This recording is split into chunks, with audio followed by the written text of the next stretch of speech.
2 nights of the Trop have been filled with drama. Monday night, it was Matt Garza's dazzling no-hitter. Last night, in the ninth, Rafael Soriano worked out of a bases-loaded jam on a spectacular double play by Longoria and Brignac, giving the Rays their 4th consecutive win.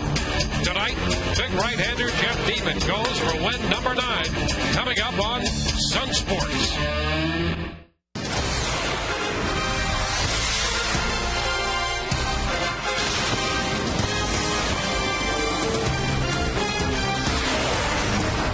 If you are into excitement and special moments, the Trop has been the place to be in the first 2 games of this homestand.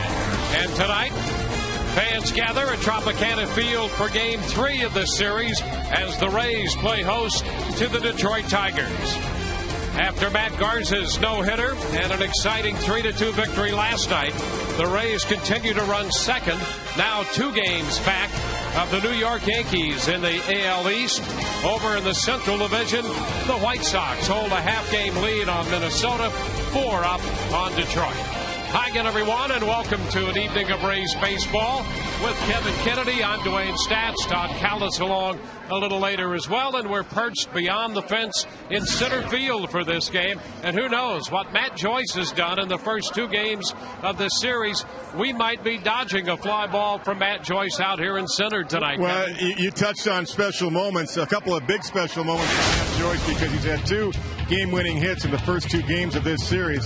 How about in Game 1, a grand slam home run inside the foul pole? A big night because at that time that broke up a no-hitter for Max Scherzer, and then Matt Garza goes on and completes his no-hitter. Then last night a 2-2 tie, he breaks that up, drops a double down the right field line, and that would end up being the difference in the game and a 3-2 win. Plus, it was against his former team that traded him a couple of years ago for Edwin Jackson. Yeah, and on the mound tonight for the Rays, Jeff Neiman with only 8 wins. We say only because in 17 of his 20 starts, he's allowed 3 or fewer runs. Yeah, he's really been probably the most consistent starter the last couple of years. I mean, pretty much every 5 days you can count on him going deep into the game for the most part. He changes speed. He doesn't try to overpower. He lets his defense work for him. And he pounds the strike zone. His last 15 starts, 7-3. The ERA at 3. Opponent's batting average against at 2.26. And overall, he is 8th in the American League in ERA at 2.95 and 6th in opponent's batting average against at 2.22. So that tells you how consistent he has been. And so the pitching matchup tonight, Jeff Neiman with a mark of 8-3 and the 8th best earned run average in the American League at 2.95. Eddie Bonine will make the start. This will be his first start of the year. He's in a spot start situation because of the Detroit Tigers day-night doubleheader the other day. And for Bonine overall, this will be his 32nd appearance of the season. Everything else out of the bullpen. Coming up tonight, the Rays Foundation broadcast fundraiser, and Todd Callis will have more on that.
Baseball Foundation broadcast fundraiser, trip to Toronto, Ben Zobrist Baseball Clinic, Rave for the Day package. There's a broadcaster's package as well. As we welcome you back above the Captain Morgan deck, high above center field, getting ready for a little baseball tonight. But we also have a broadcast fundraiser to tell you about this evening. Here are the current bids so far. By the way, there have been 14 bids on the trip for two to Toronto. That's up to $3,100. The Rave for the Day bids at $4,100. That's 6 bids so far there. Oh, I like this. I can work the screen here. The Rays charity auction for the Rays broadcasters package is up to $2,100 with 7 bids. And the Rays charity auction, the baseball clinic with Ben Zobrist, has a $1,500 bid so far. And don't forget, you can also, the first 200 people can vote or can purchase a Joe Madden Rays Summer Social package, which includes a Whitney Bank Club post-game celebration where you can meet the players, coaches, as well as the broadcasters. That is item number 5 for the first 200 guests that log on to RaysBaseball.com and bid. You will also get an authenticated Matt Garza no-hitter ticket from the game on July 26th when Garza set Rays baseball history with a first-team no-hitter. So log on to RaysBaseball.com. Pick up your bids as you saw the latest bids right now for the 4 items plus the Joe Madden Summer Social. We are less than 3.5 minutes away from the first pitch between the Rays and the Tigers. Dwayne Stats and Kevin Kennedy with all the action coming up next in high definition.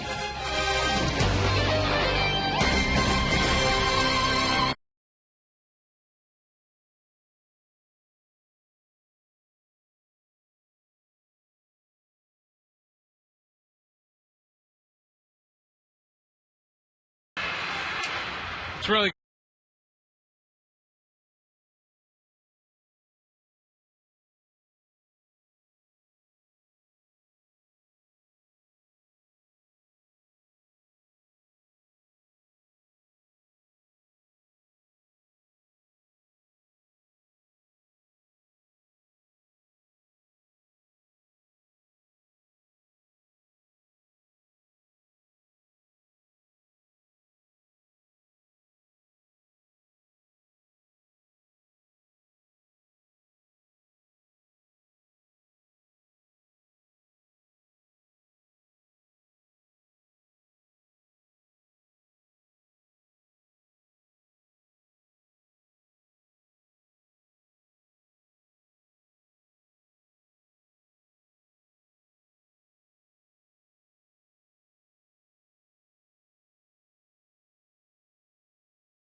Toyota, moving forward.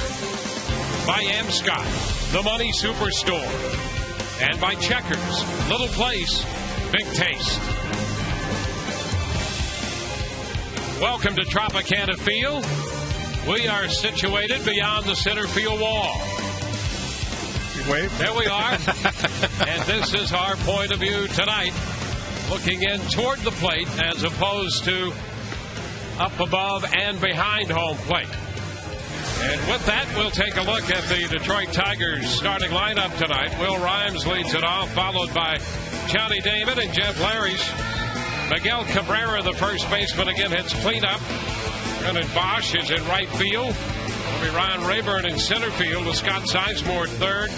Alex Avila behind the plate hitting eighth, and Danny Wirth is the shortstop. Big right-hander Jeff Neiman on the mound for the Rays this evening. Looking for the third game of this 4-game series. 20 starts, 1 complete game, 8-3 with a 2.95 overall. Excellent 222 batting average against, and that is 6th in the American League, 6th best. Defensively, take a look around the outfield. Carl Crawford, Ben Zobrist in center, Matt Joyce in right. Around the infield, Evan Longoria, Jason Bartlett, Reed Greniak, and Carlos Pena. And behind the plate, it's John Jason. And Will Rhymes steps in from the left side. Jeff Neiman's first pitch of this game is a fastball, and it's a little bit high, it appears, from this spot. 1 ball, no strikes. Rhymes 2 for 12. He's up because of the injuries that have beset this Detroit ball club. There's a strike, and the count is 1-1. So Rhymes in there at second base.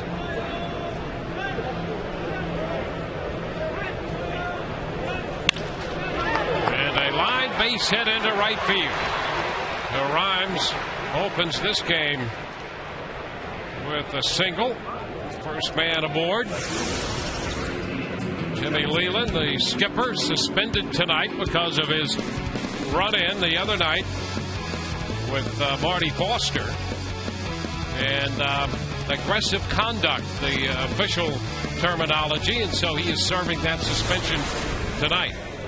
Lloyd McClendon, arms crossed, and the acting manager for the Detroit Tigers.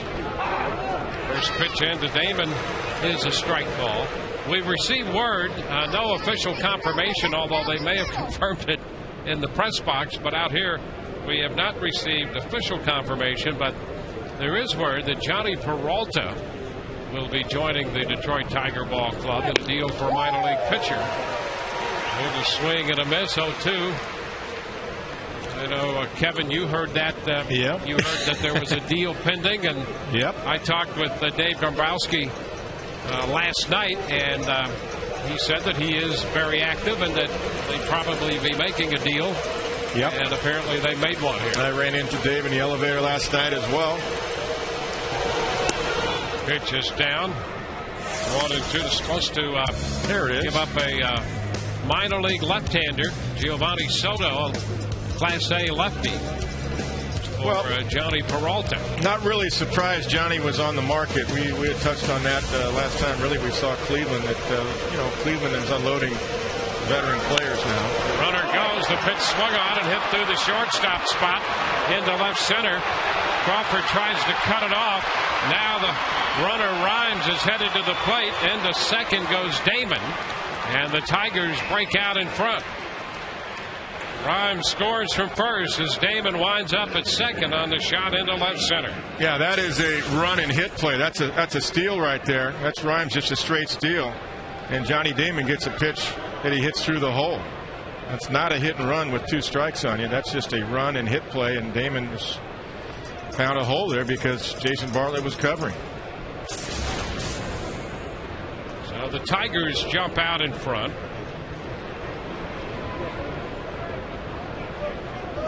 Jeff Larish.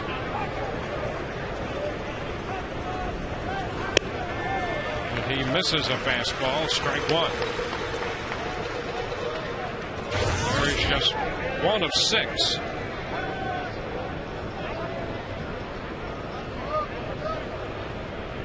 Damon picking up his 26th double and his 31st run batted in. It's 1-1. It's a movement down. Yeah, good fastball, 93 with some movement is right. Down in the zone. Rhymes, by the way, who was on the move, he is a guy that stole bases in the minor league, so not really a surprise that the Tigers are trying to make something happen with the lack of 3 big veteran bats in their lineup. Ground ball headed toward the middle. Into center field, a base hit. Zobrist up with it. The throw will come through to the plate, but not in time. A base hit and a run batted in. And the Tigers build a 2-0 lead. There he's picking up his first run batted into the year for Detroit.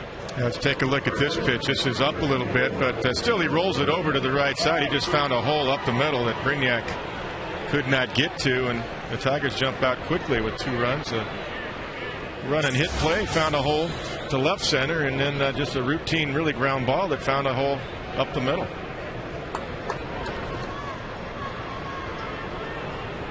Miguel Cabrera He ended the game last night when the Rays turned that outstanding double play. Goes after this one and lifts it into center for Zobrist. Then straight away in center field takes care of that. One away now.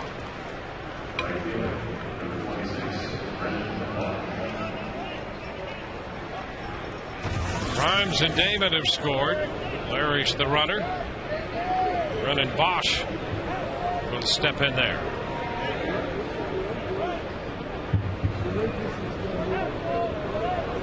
He's hitting .305.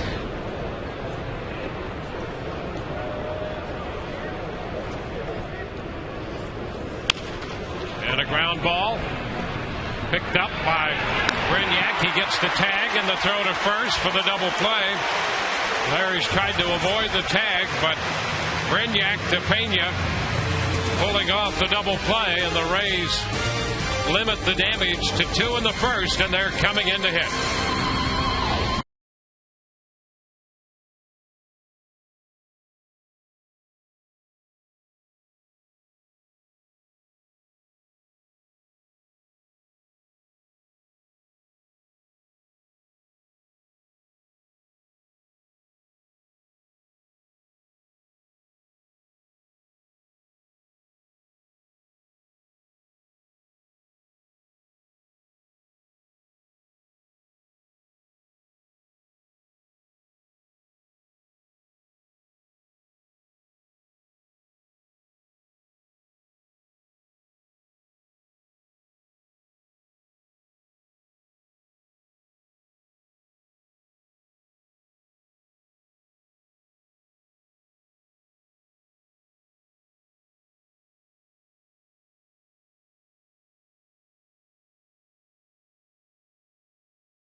Presented in beautiful HD by H.H. Gregg.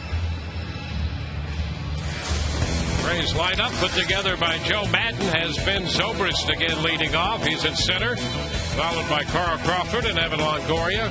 Carlos Pena, Matt Joyce, and Willie Ibar down the middle. Ibar the DH, followed then by John Jaso, Reed Brignac, and Jason Barnman. The right-hander Eddie Bonine comes out of the bullpen in this spot start. There was a day-night doubleheader a couple of days ago for the Detroit Tigers, so he has started quite a few games in the minor leagues. 31 games overall. They're all out of the bullpen with a 2.72 earned run average, and you see the 46 in the third inning. So he hasn't really been extended. He's had a couple of appearances of 58 pitches, 41 pitches, and he did have one 66 pitch outing back in June. So here's Ben Zobrist stepping in against him, and the first pitch is a strike. And Bonine has started before. In fact, he started over 100 games in the minor leagues. Right. Off the mid of Avila. And he's a control guy, not overpowering. About 88, what you see right there, 88, 89 with the fastball. Pretty good curveball.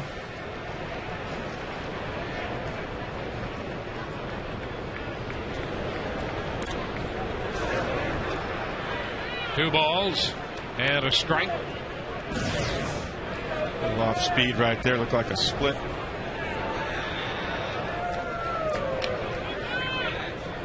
Red Sox have won their game. That's just the final. There's a liner into right field toward right center. Bosch with the pickup. A turn at first by Zobrist. And the Rays leadoff hitter is aboard. Ben lines one. Just saw Brennan Bosch in right field. Let's take a look at the rest of the defense. It's Johnny Damon in left tonight and Ryan Rayburn out there in center. Around the infield, Scott Sizemore at third, Danny Wirth at short, Will Rhymes at second base, and Miguel Cabrera at first. And behind the plate, it's Alex Avila. for Eddie Bonine. And in steps Carl Crawford, the 10th leading hitter in the American League at 311. Strike. Fastball in the upper 80s.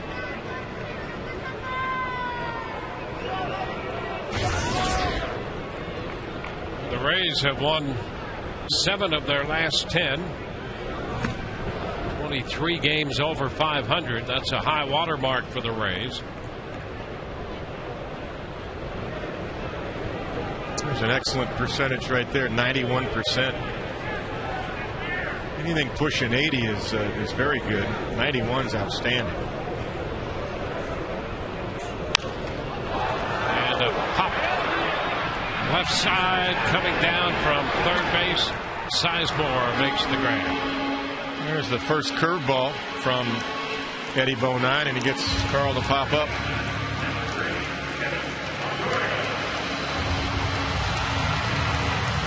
One away with a man at first. Life on the road for the Tigers has been difficult this year. After the first 2 losses in this series, they're 16-31 on the road. And they've lost 8 straight road games now. And they've been outscored coming into this one 45-15 in those games. Zobrist back in at first. This is a game where you would think the Rays would bunch some hits. They really need to, because I won't say they've gotten lucky, but they have made the most of their hits in the last 2 games to win them both. They haven't had a whole lot of hitting. A little foul ball. Strike 1. Longoria at 291. In fact, in the no-hit game that Matt Garza threw in game 1 of the series, the Rays only got 3 hits. The big grand slam by Matt Joyce right there to the left of Joe Madden, and of course the big double last night ended up winning the game. But they got to start bunching some hits, and they're going to have to tonight. They're already down 2. The liner into right. Bosch makes the catch. Back to first goes Zobrist. 2 away now, and let's quickly check in with Todd Callis. Dwayne, one of the items right now up for bid in the Rays broadcast fundraiser tonight is the Ben Zobrist Clinic. This is a deal for 14 kids and 2 coaches. It's going to be next February or March down in Port Charlotte, Florida, once you mutually agree on the date. And it's a chance to learn from a guy who is very versatile. He can hit lefty, he can hit righty, he can play infield, he can play outfield. The Ben Zobrist package currently is up to $1,500 with 2 bids, so you've got a chance on RaysBaseball.com to log on and make your bid, guys. Yeah, and he has a great way about him. He'll be a great instructor for that group of young players. Now the pitch to Carlos Pena. This is too low. A ball, no strikes. Carlos with those 22 home runs. You're going to say be a great instructor and a great teacher of perseverance, too. Mm-hmm. Keep battling, Ben Zobrist. Catches the knees. It's 1-1. We were talking about Carlos last night about the fact that home run he hit off of Verlander in the first inning was a ball that was probably about 4 inches outside, and it was up high part of the zone, but he can reach that, and he took it to dead center field. So perhaps we should be ready. I am. Runner goes. The pitch is a ball. Throw is high. And that's a stolen base for Ben Zobrist. Ben's 21st in 23 attempts. He really knows how to pick his spots. And he had a tremendous jump. You saw that Avila just got rid of it. He couldn't even use his footwork because of the jump that Ben had. Straight steal, not looking back at all, and gets into the bag easily. It's a breaking ball. That was a curve ball, and Avila just gets rid of it. That was his only chance, and he had nothing on it. So Zobrist is in scoring position. Now he takes off for third and goes with that shift on. Now Ben takes advantage of the vacancy on the left side with the shift. Well, you can see where the third baseman is right there. Ben just takes off. There's nobody at third base. We saw that last night. They're giving the Rays the bag when Carlos Pena is at the plate. Last night the same thing happened to Carl Crawford.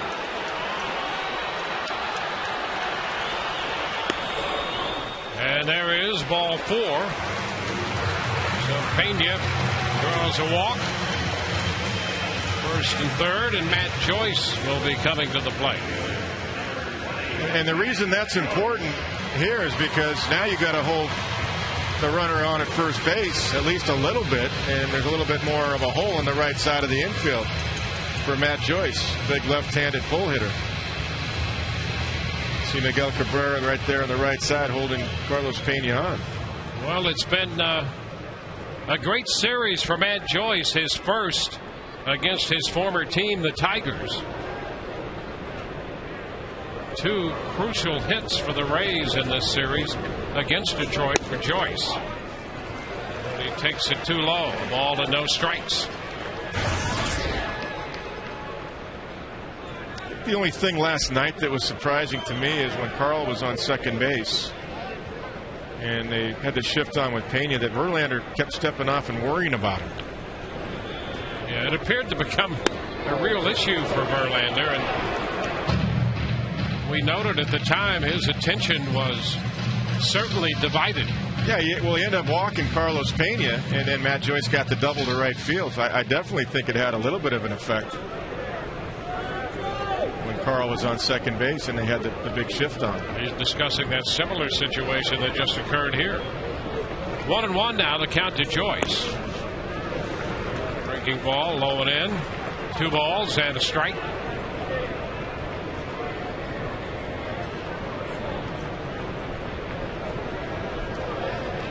The Rays handed Verlander his 6th loss of the year last night. He gave up only 5 hits.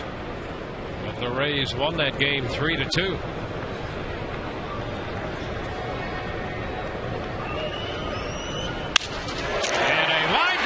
Hit into left. That will score Zobrist, and another run batted in for Matt Joyce against Detroit, and the Rays are on the board. Well, the other thing that did, like Ben getting to third base, made it automatic that you got to run, because there would have been a play at home plate had Ben not been given third base. Now that ball's off the outside corner. That's a nice piece of hitting by Matt Joyce just to go with it. Great extension through the ball. Didn't try to pull it. And cuts that lead in half, 2-1. Yeah, he's swinging at that pitch off the plate. That's like a run producer. I love that. Yeah. Here's Willie Ibar. Takes a pitch away. So the Rays answer the 2 Detroit runs with a run in the home half of the first. And then at first and second, 2 gone. Most likely, Ben would have scored from second on Johnny Damon anyway, but it's a definite when the runner's already at third base, of course. Breaking ball, pulled foul. 1-1. There's Johnny Damon in left field. Damon has been the designated hitter in each of the first 2 games. And with that move, the Rays can run on Damon's arm.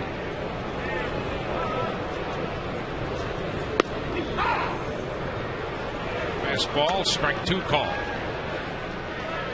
There's a similar pitch that Matt Joyce just hit in the left field for the base hit.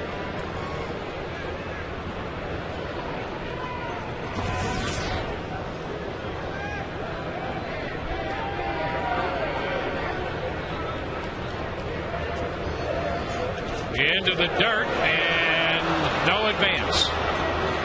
Pena had a little difficult time reading that and held his position at second, and Joyce dependent upon Pena's movement.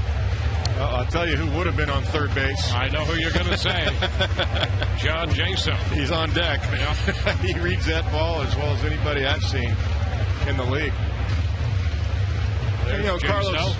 Carlos doesn't want to get thrown out at third base either. I understand that. He had a pretty good secondary lead too. Boy, Jaso can really read that. 2-2 the count to Ibar. Also, doing catchers know how difficult that is when the ball's in the dirt. And the pitch is down and in. I chatted with him the other day about that. He said it's something that, and he really didn't remember who keyed him in on that idea along the way, but what he remembered was what he does, and he reads a pitch right out of the pitcher's hand. He has a pretty good idea right out of the pitcher's hands where that pitch might be headed. And so that gives him a little bit of an edge. And you're right, he moves up on a ball in the dirt better than anybody we've seen in a long time. Yeah, he does. And he can read the split, he can read the curveball, which are pitches that might bounce. It's fouled out of play. And the other element to that for Jaso, he's very aggressive-minded. He said, look, if the ball goes in the dirt, he says even if the catcher scoops it up and makes a perfect pickup and throw, he's got a chance. But that's going to take time. That's right. And most of the time, it's not going to be a clean pickup. That's exactly right. And so he's going to play the odds right there, figuring the percentages would be in his favor. That's the kind of baseball that Joe Madden loves. 3-2, strike 3 call, a fastball on the inside corner. The Rays settle for a run, and at the end of one, it's 2-1 Detroit.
Vila due up, and the first pitch from the Rays right-hander Jeff Neiman just missed, a little low, 1 ball, no strikes. And Jeff's job now is to put a 0 up there and keep it at 2-1, keep the momentum on the Rays side. A high pop foul up the right side, out of play, so the count is 1-1. Big night here, out here on the party deck. Yeah, getting a suntan.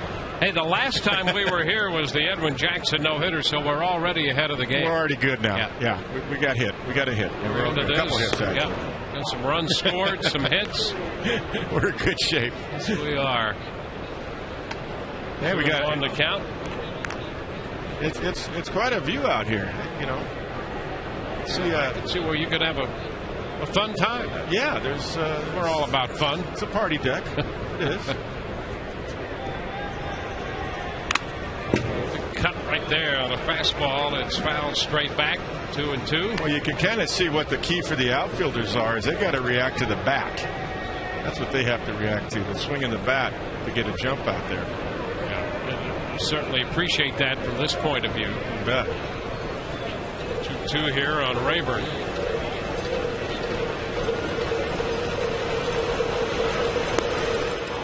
Well, that's also why sometimes when you see a big swing and the ball's jammed a guy, but you see a big swing, the outfielders will drop step before they come in. 3-2.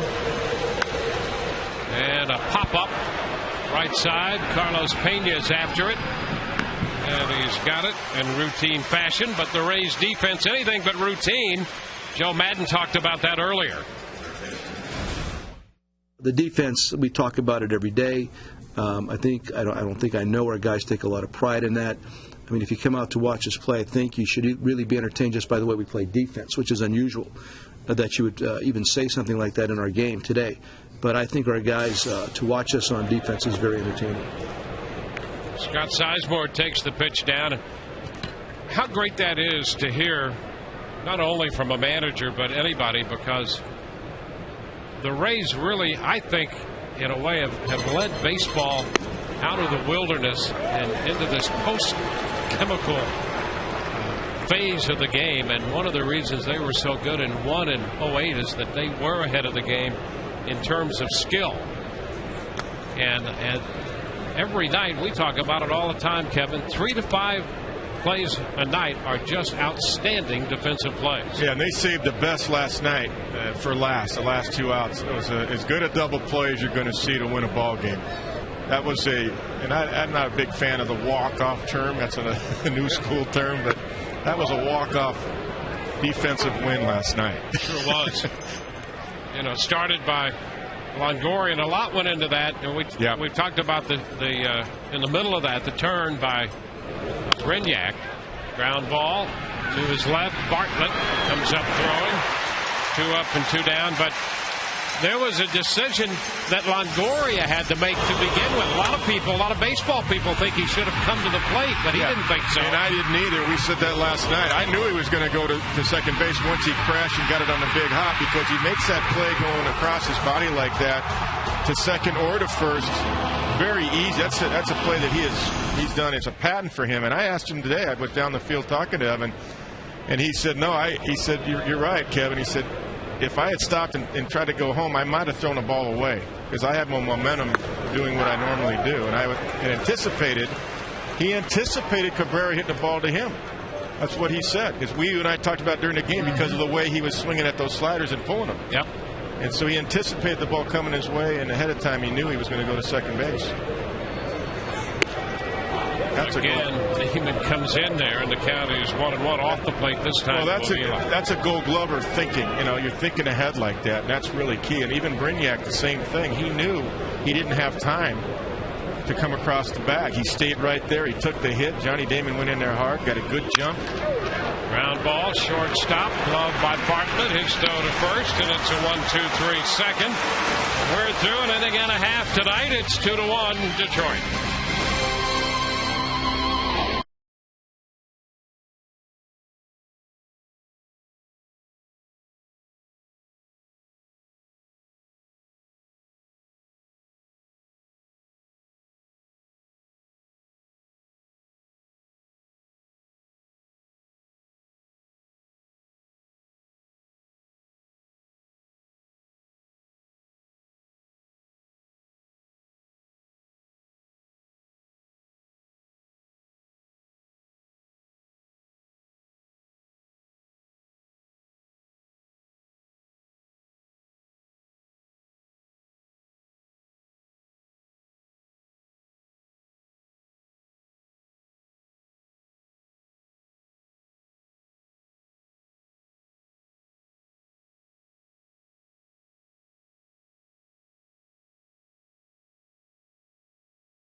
Fundraiser, now one of the many areas that gets contributed to through the Rays Baseball Foundation is the Anytime program. We have the director of the Anytime program, Jessica Esteves, and one of the graduates from the Anytime program, Kevin Rogers, with us. So this is important. When we talk about the Rays Baseball Foundation, you can kind of put a face to what it means. What is the Anytime program about? Well, I'd love to tell you, our dream at Community Tampa Bay through Anytown is to end discrimination. I mean, how many people want to sign up to stop racism, to stop religious intolerance? That's what Community Tampa Bay is doing. Through the partnership with the Rays, we are cultivating lifelong inclusive leaders like Kevin here. Tell us about how that program influenced you. Well, Anytown was a great experience. It really motivated me to want to get out there and make a change in the world. And it just helped me. It gave me tools. It gave me tools to help and want to fight discrimination of all types.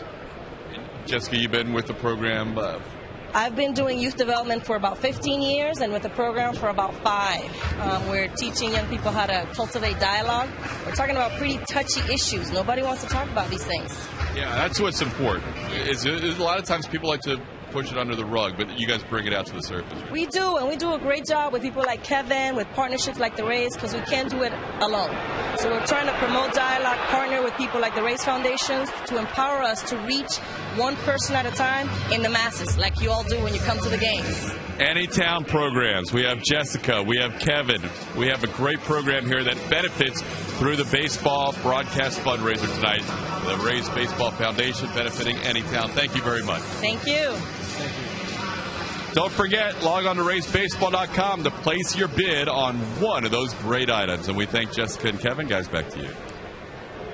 John Jaso has hit a fly ball to right, so he's the first out in the bottom of the second. And here's Reed Brignac. Pitch is a strike at the knees. Brignac such a great job of hanging in there last night in the middle of that double play. In fact, that second base position is relatively new to him. He was on a shortstop all this time, and he has made swift progress as a second baseman. Down on the count now, 0-2. The play to the shortstop. The throw to first from Worth, and he is safe. Wow, how about the hustle of Reed Brignac? He kind of played pepper with that ball to put it in play with 2 strikes, and he's busting his tail. And here's the throw, just kind of a sidearm flip, and Reed beats the throw.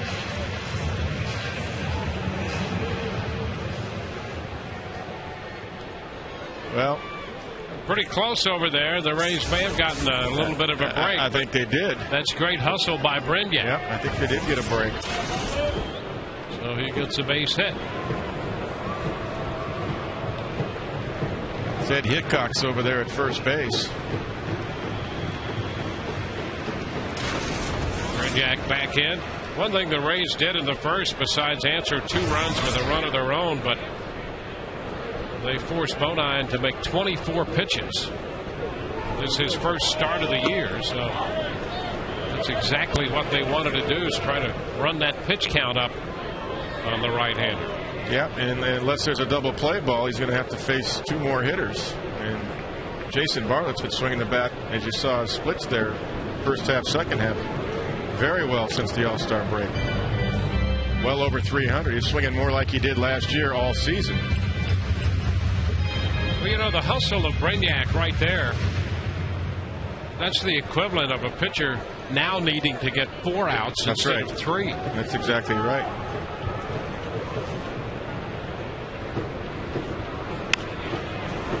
This pitch foul up the right side with Brignac taking off. The count is 1-1 now to Bartlett.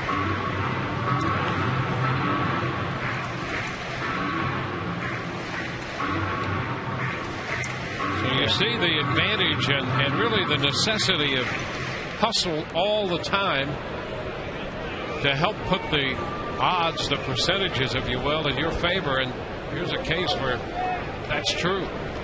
Well, he made it tough on the umpire.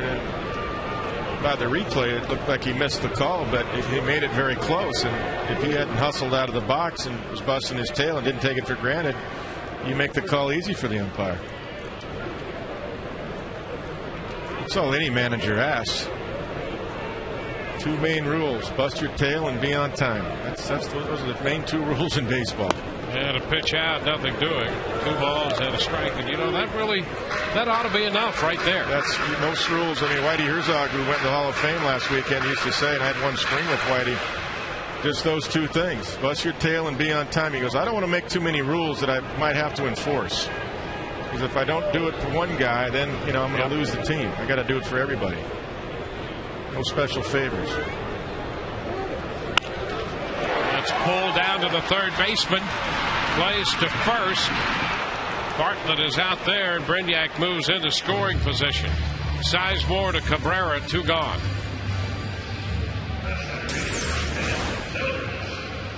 It's a nice play right here by Sizemore. Does the full 360.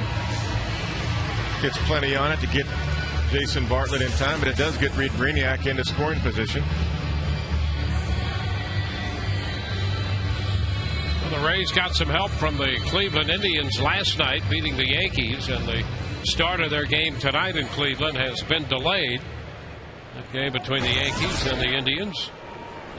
Is that to let Peralta get his stuff and not play tonight? That's right.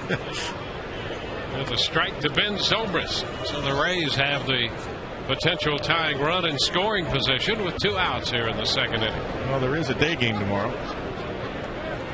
An early one. Mm-hmm.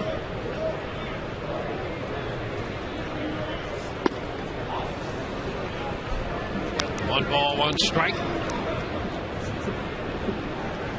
This is the advantage of having Ben lead off, because now he's a run producer. He doesn't have to draw the walk. He can try to drive this run in and not save it for anybody else.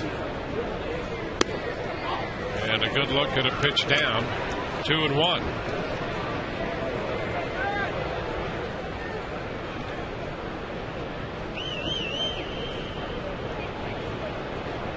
Well, with this pitch right here, they will have extended Bonine to 40 pitches already. 66, the most he's thrown in a game this year. And that's a strike to take the count to 2-2. He pitched 4 innings in that game. Made 66 pitches. It's the same pitch he threw to Ibar to strike him out. That's that 2-seamer that bites over the inside corner the hitters give up on.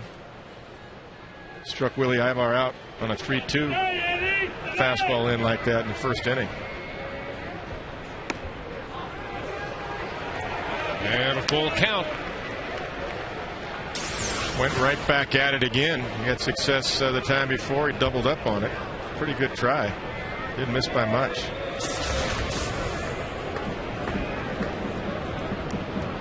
Brignac at second, 2 outs, 3-2 pitch on its way. Zobrist hits it on the ground to second. Grimes makes the play with a toss to Cabrera, and that retires the side. Rays leave a man through 2-1 Detroit.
by The Other Guy, starring Will Ferrell and Mark Wahlberg, in theaters August 6th by Geico. 15 minutes could save you 15% on car insurance. Visit us at geico.com or call 1-800-947-AUTO. And by your Greater Tampa Bay Buick and GMC dealers.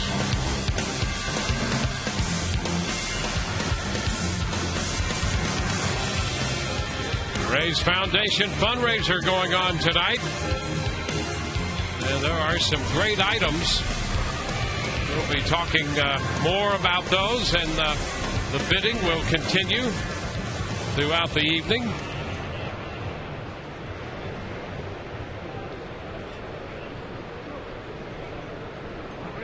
We go to the third. Jeff Neiman back out there on the hill for the Rays.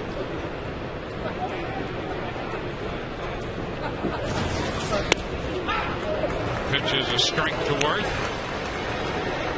Worth, Rhymes, and Damon, so it's the number 9 hitter, and then back around to the top side of the order.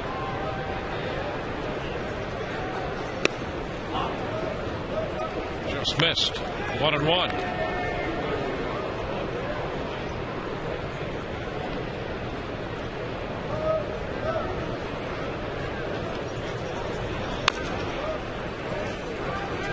To the backstop. 1-2. Cardinals jumped out on the Mets to a 6-0 lead in the first. They sent 12 men to the plate. Albert Pujols made 2 of the 3 outs. So apparently he was the guy they weren't going to let beat them in the lineup. They were pitching around him. Yeah, it didn't make any difference to get to him. 2-2, the count now to Worth. I bet you that's the first time he's ever done that. How about that? 12 men. They score 6, and he makes 2 of the 3 outs. Foul ball the other way, out of play. Well, you talk about the best hitters in the game. There's the other one. Miguel Cabrera has put himself in that same sentence as Albert Pujols with what he's done this year. But that's the other one. Albert Pujols is the best hitter in the game for me overall. Breaking ball is down, 3-2.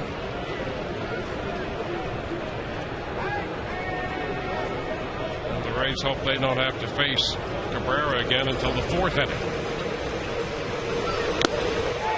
And a swing and a foul-tipped strikeout. Worth, the first strikeout posted by Neiman tonight. Just a reminder to be on the lookout for the Miller Lite Taste Greatness moment coming up later in the game tonight. You want me to go look? Yeah, that's a good idea. Or later. Will Rhymes, leadoff hitter.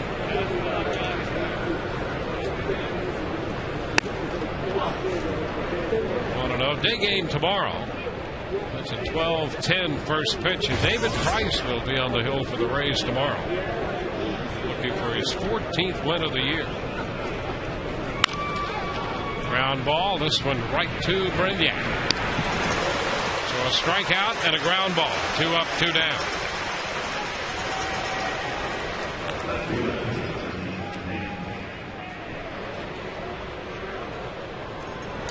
Well, that helps the pitch efficiency for Jeff Neiman.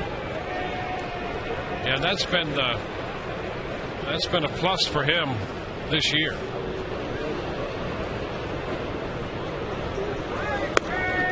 Here's a first pitch strike. Damon takes the fastball. I was talking to Johnny today, and I said, boy, you just missed that slider, didn't you? He goes, yeah, and I was going for it last night. He says, you know I was. Pitch outside. 1-1. Neiman for the year has averaged just 14.5 pitches per inning. That's 3rd fewest in the American League. He's been very good at that.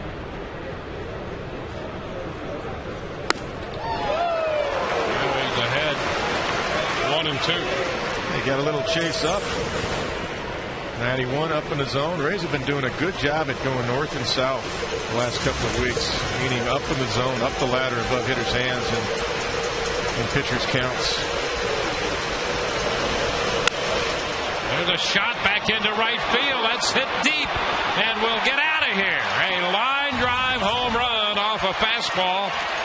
So Damon hits his 7th home run of the year, and Detroit has a 3-1 lead. Damon double homer run in the first and hits a home run in the third. That's where I think Johnny Damon hits best. Boy, you got him in that 2 spot. He loves that 2 spot. They tried to go in. This ball just stayed out over the plate. Wasn't high enough, and it was just right down the middle. Damon is now 5 out of 10 lifetime against Neiman. A roller foul.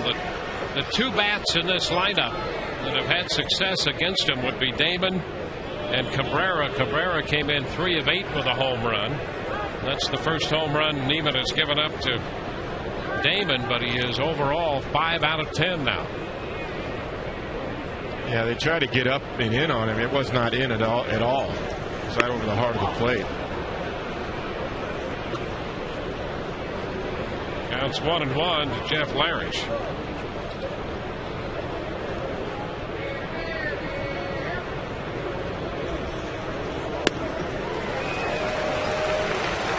Ball, 2 strikes. He had Larish out in front. I got to believe Jeff, because the last couple of at-bats, even last night, Johnny went to left field a couple of times. I got to believe they thought they could sneak one in there on him. And just talking about Johnny, he goes for it. He doesn't get fooled on that ball in. You know, we talked about that a lot last year. You know, 2-2, yep. About Johnny Damon with the Yankees. How many times he looked for that ball in and turned on it? Well, he has an aggressive nature anyway. Oh, yeah. You know, the way he plays the game, whether it's in the field or at the plate or on the bases. He's full speed ahead. Breaking ball, runs the count to 3-2. He kind of looks in, and then, you know, when he gets 2 strikes, even if he's still looking in, he lets the ball get deep when it's away, and that's when he hits that ball to left field. I don't always believe it's by design when he hits the ball to left field. I think that's just where the ball was, and he hits it where it's pitched. But he's always ready for the ball middle in. See another 3-2 pitch with that foul ball.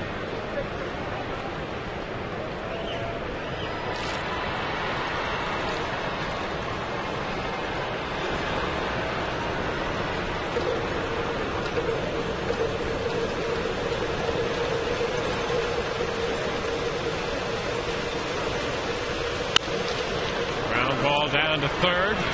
Longoria's tossed to first, a little wide, but Pena gathers it in. 1 run on the home run. Bottom of the third coming. 3-1 Detroit.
And Fox Sports Florida.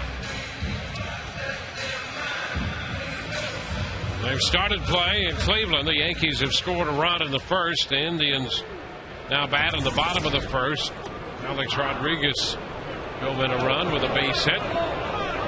Carl Crawford beginning the bottom of the third for the Rays. He popped out the third his first time.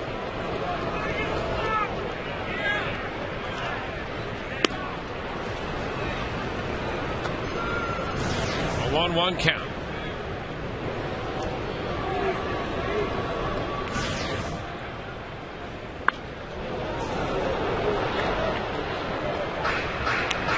Crawford, Longoria, and then Pena due up.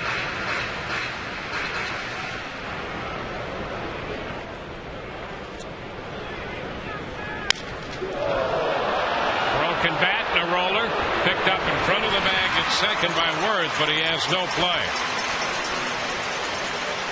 Crawford with an infield hit to begin the inning, and we'll check in with Todd Callis. Well, and a couple of more items to mention in our baseball broadcast fundraiser tonight. The Ben Zobrist item, which is up to 14 kids and up to 2 coaches, will now also include transportation to Port Charlotte, Florida. Well, you have that baseball clinic with Ben, which will be an outstanding item. You can learn about infield and outfield. You can learn about hitting lefty or righty. Now, the Rays Summer Social is another item I want to tell you about. It includes a ticket to the game at the press level, which is a great view from the game, for the game.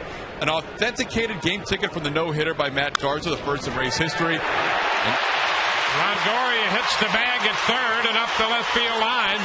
Damon with a pickup, so it's a base hit as Crawford had to stop at second on the ball off the bat of Evan Longoria. And the Rays have men at first and second and nobody out. So it's going to be a game ticket, an authenticated ticket for the Matt Garza no-hitter, and afterwards the Joe Madden Summer Social at the Whitney Bank Club. Only 200 guests allowed. It's going to include food and drink and a chance to mingle with Rays players, coaches, and broadcasters. So log on to RaysBaseball.com. Tonight's broadcast fundraiser is only open till 10 o'clock, guys. Yeah, that's a great outing as well.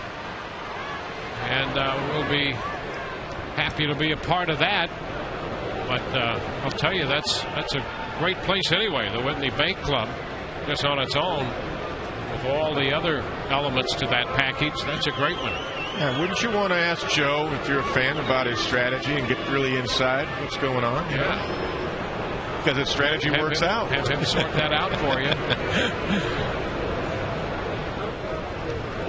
Carlos Pena turned at second. What Madden turns out to be is unconventionally conventional. That's right. Really. And even last night with all the maneuvering that we saw, he was really playing the percentages as we discussed at the time. We sure did, and that's exactly what Joe told me this afternoon. Ground ball sharply hit. Base hit into right by Pena. Bosch up with it. The throw will come to the plate, but not in time to get Crawford. And the Rays pick up their second run. Pena hit the ball sharply through the right side. Longoria stopped at second base, and the Rays make it a 3-2 game. A little surprised Bosch went home with the throw. Longoria is also a good base runner, but he does stay at second base. But look at this nice level swing. Gets through the ball. Gets the ball through the right side. Here comes Bosch. He thinks he might have a shot at one of the best runners in baseball. And with that throw, he missed a cutoff man completely. But Avila is not even looking at Crawford. He's looking for Longoria. So Longo stays at second base. And it's Matt Joyce with men at first and second. Chops it to the right side. Down to second. The throw from Cabrera for the force. Longoria moves to third, and Joyce reaches on a fielder's choice. Cabrera to work. Well, now Ibar has to get the ball in the air. He's got to be a run producer here, but he's got to get the ball in the air. And of course, Bonine has that sinker going. You know, getting back to Joe Madden for just a moment, he said exactly what you and I talked about. He says, listen, I thought the power matchup of Balfour, not just the splits of Bosch hitting .429 against lefties, was better. I didn't want him to put it in play, and that's what we had talked about. Absolutely. And it worked out perfectly. If you just ask Joe Madden, he'll tell you. why he does what he does. Ibar takes one low. Well, and that's the great thing. It's an interesting conversation with him because he's not playing hunches. No. There are reasons That's right. that he's doing what he's doing. And on 3 pitches, Grant Balfour right there did the job. He struck out Brennan Bosch. The bases loaded. And the strike around the knees. Ibar took the first pitch down as Bonai tries to keep it down. Yeah. 1-1 now. And Willie can hit that ball and get it in the air. He's a pretty good low ball hitter from this side. That was a pitch he could get out in the air in right center. Longoria is the runner at third. Over at first base, Joyce. So the Rays with the potential tying run right there in Longoria. But you got to keep it off the ground if you're Ibar. That's the key. So he was looking for more of a pitch up. Here comes a changeup. And he hits it on the ground to short. Worth to second out there. Over to first, not in time. And the run scores. This game is tied. Ball not hit hard enough to give them a chance to turn 2 as Ibar beat the relay throw back in. Well, that's exactly right. It really was not a good swing and not a good pitch for him to swing at. And he didn't hit it hard enough for the Tigers to turn 2. Good aggressive slide at second base by Joyce. And Ibar, as you look at the Fox Exmo right here once again, the right foot hits the bag. And then the ball's into Cabrera's glove. The run scores. Ibar picks up his 29th run batted into the year. The game is a 3-3 contest. John Jaso takes a curveball down and in. 1 ball, no strikes. You know, I used to love the manager show on radio that you do every day because I used to tell the guys I worked with when I was managing, ask me the tough questions why I did what I did the night before because I want to explain to the fans there's a reason for what managers do. You may not agree with it, but he'll have a method to his managing strategy and a reason for doing what he does. And I thought Joe was dead on yesterday, right on yesterday with this stuff. Look at this pitch right here. That's nasty. And to the point that it was off the plate, but still a strike. Yeah, nasty. Turned it over. 1-1 to count. 2 balls and a strike to Jaso. Rays have scored 2 in the inning. 2 outs with Ibar at first. 2-1 the count to the Rays catcher John Jaso.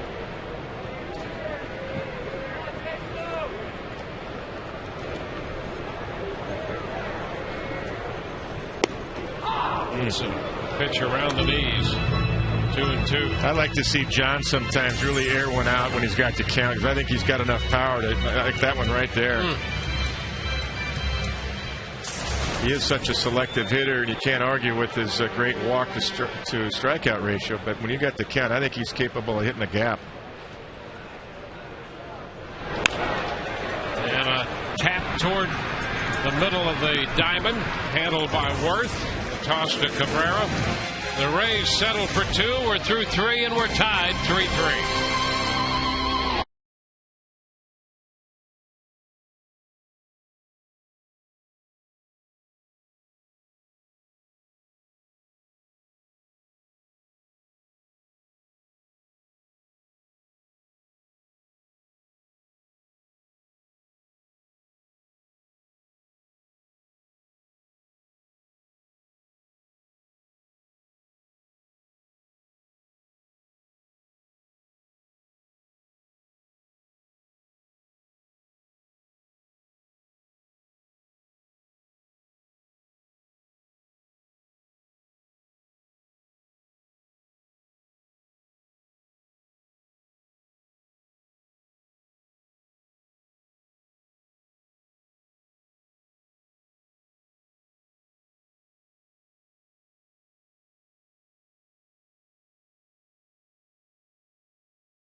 We go to the fourth inning, tied 3-3. Our AT&T trivia question before Matt Joyce hit the Grand Slam Monday versus the Tigers, who was the last player to hit a Grand Slam in the first game versus the team that traded him. Well, we're tied 3-3, and we're happy to have Andrew Friedman join us. And Andrew, I know this is a busy time for you, so you're working the phones and talking deals, so we appreciate the time. Absolutely. Happy to be here. Are you really, truly happy to be here?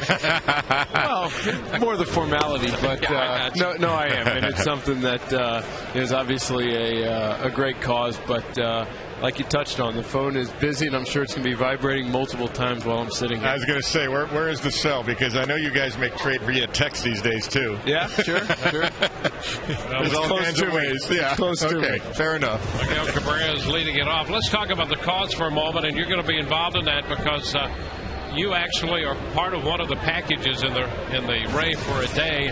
You and Matt Silverman are going to have lunch for the winner and three other people. That'll be a great package for someone.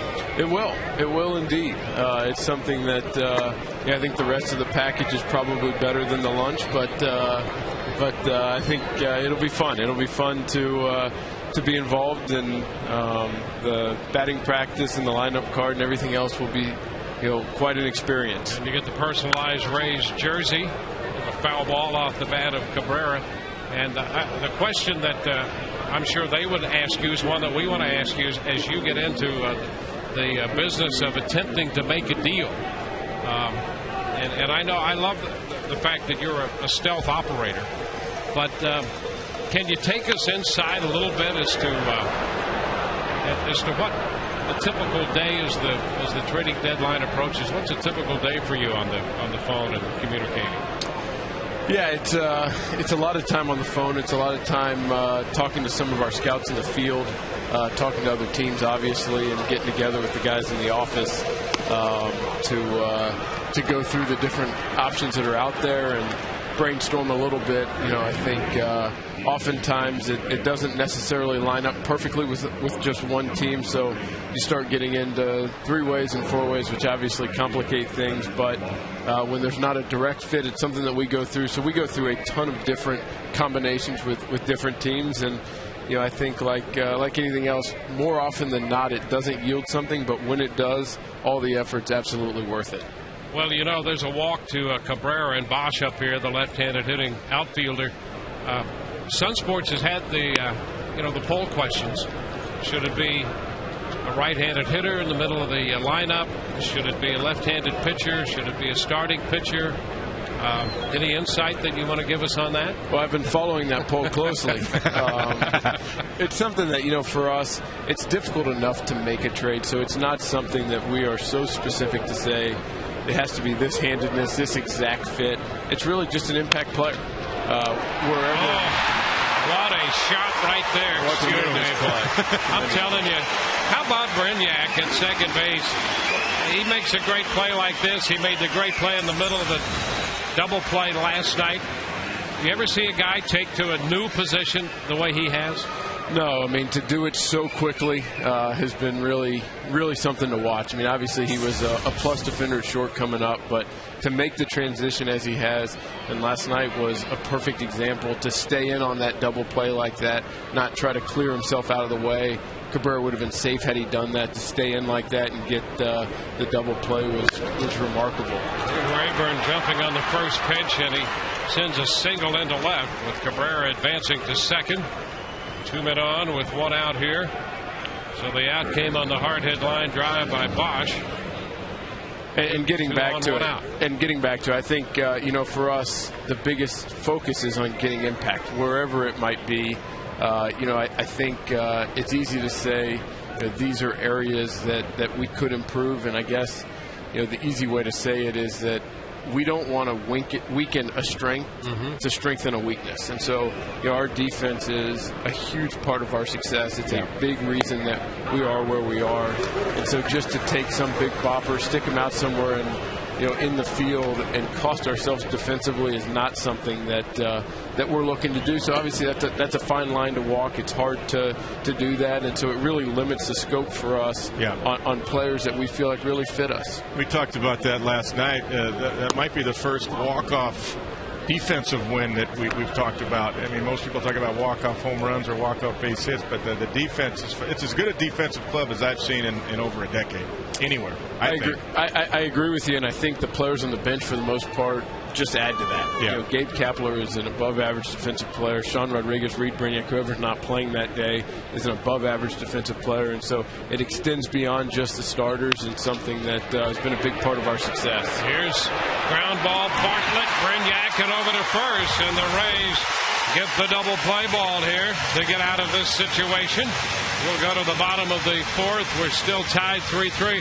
Andrew, we appreciate you taking time from your busy schedule. Good luck, to be with us tonight. Thanks, guys. I appreciate it. Go make a deal. I appreciate it.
Ball game, and we'll get the answer to tonight's AT&T trivia question before Matt Joyce hit the grand slam. Who was the last player to hit one in his first game versus the team that just traded him? And the answer to that is Ron Jorgensen for Cincinnati versus Florida in August of 2007. More recent than you might think. That's a nice feeling for Matt Joyce too, because he spent some time obviously in the minor leagues the last year and a half since he's come over here, and there's projection for big upside from Matt, and he's done it against the Tigers at least these first two games.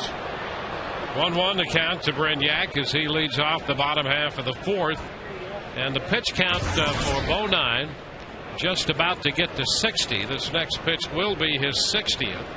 66, his pitch count high on the year. And this one lined into center, and that's in there for a hit. Rayburn attempted a diving catch, and down to second base goes Briniak with the leadoff double.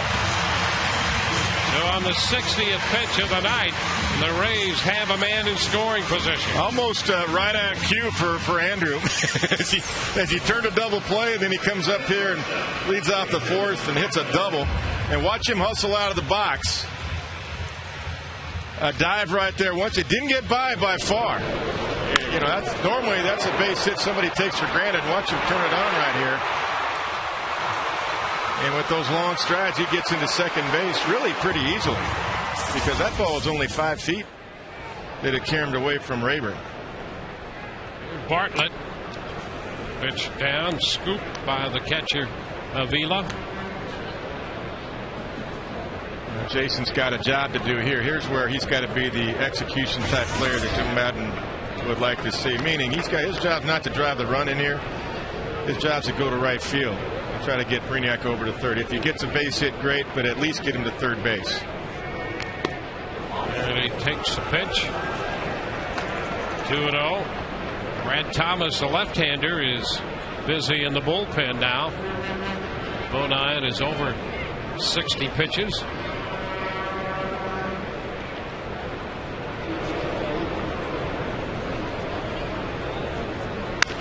And there's a ground ball headed up the middle, base hit into center. Brignac headed to the plate, sows the throw. He is safe, and the Rays lead 4-3. Nice piece of hitting for Bartlett, taking it right back through the middle, and the Rays take a 4-3 advantage.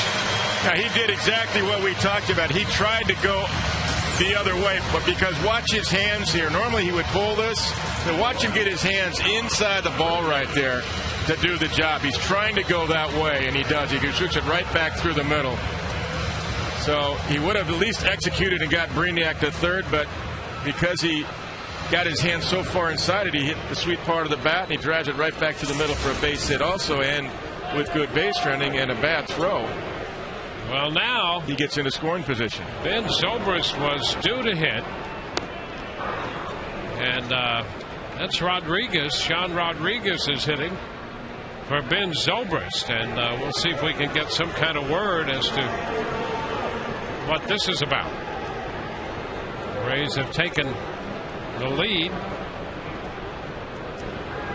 And now Rodriguez hits one high and deep to straightaway center. Rayburn back to the track, makes the catch. Tag at second by Bartlett. He'll go to third. And Rodriguez gave that one a ride to straightaway center field. That's a good at bat by Sean, too, because he was also trying to go up the middle the other way to get Bartlett over to third, and he almost hit one out of the ballpark by doing that, and he got a pitch up in the zone to do it with. It's like a curveball hanger, but he hit it to dead center, didn't pull off it. And at least it's a productive out, and Jason gets to third base. And with Carl Crawford due, Lloyd McClendon comes out to make a pitching change. It will be an early call to the bullpen, brought to you by Metro PCS, wireless for all.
Reminder about some of the items on our Rays broadcast fundraiser tonight, and that is the 4 items, the trip for 2 to Toronto. That's up to $3,400. That's the top bid. We've had 17 bids on that. The Rays charity auction rate for a day, including lunch with Andrew Friedman and Matt Silverman, up to $5,100. The Rays broadcasters package is at $2,500.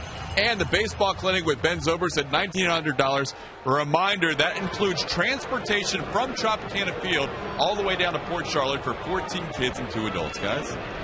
Brad Thomas, the new pitcher, to face the left-handed bat of Carl Crawford.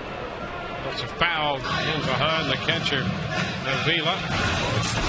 So the Rays have Bartlett down at third as Thomas is on for the 28th time. 28 times, and you see the high batting average against at .302, and the infield is in this situation with 1 out, and Jason Bartlett at third base. 1 ball, 1 strike. So far, 4 runs charged to Bonine, and who's responsible for Bartlett down at third. He made 65 pitches.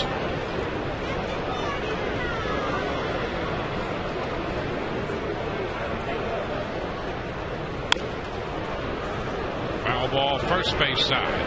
It's 1-2.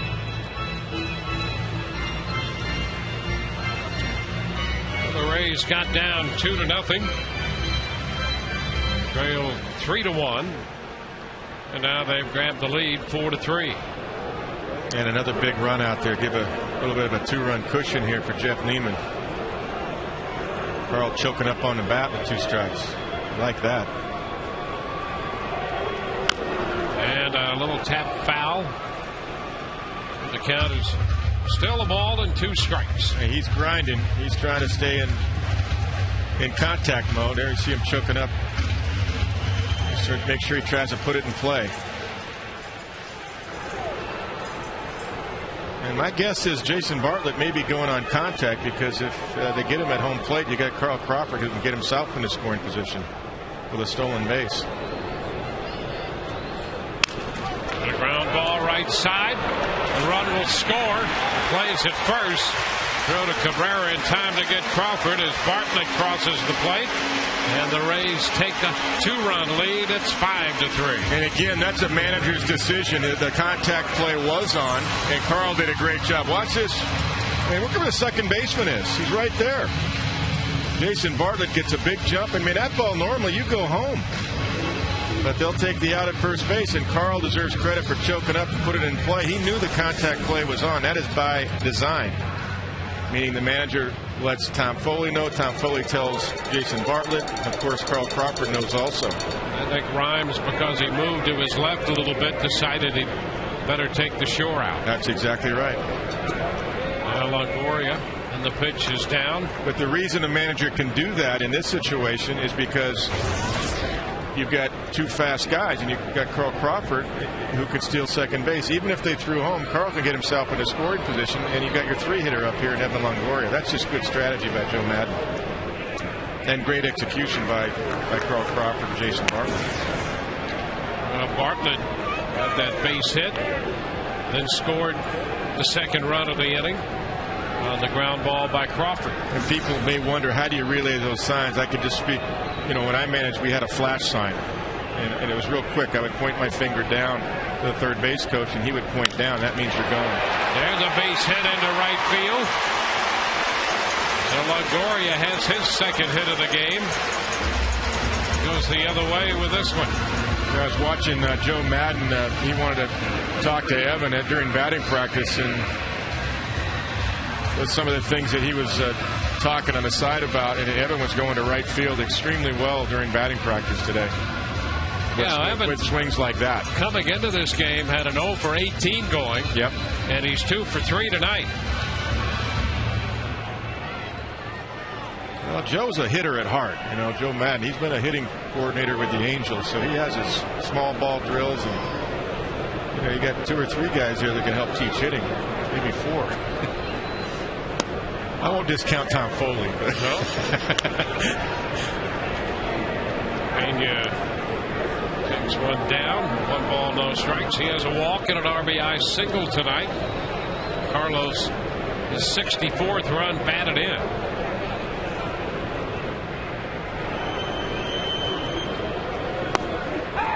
There's a strike from the left-hander.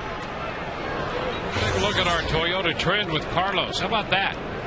Since 2007, the most home runs in the American League hit by Carlos Pena, 138. He has 61 over the last 2 seasons, and that's the most in the American League, ahead of Mark Teixeira and Miguel Cabrera. Well, that's the thing we had talked about really all year. Even when the batting average was about 175, he was still on pace to hit 35 home runs and knock in 110. And now his average coming in started at 205, but he's got 22 home runs and 63 RBIs.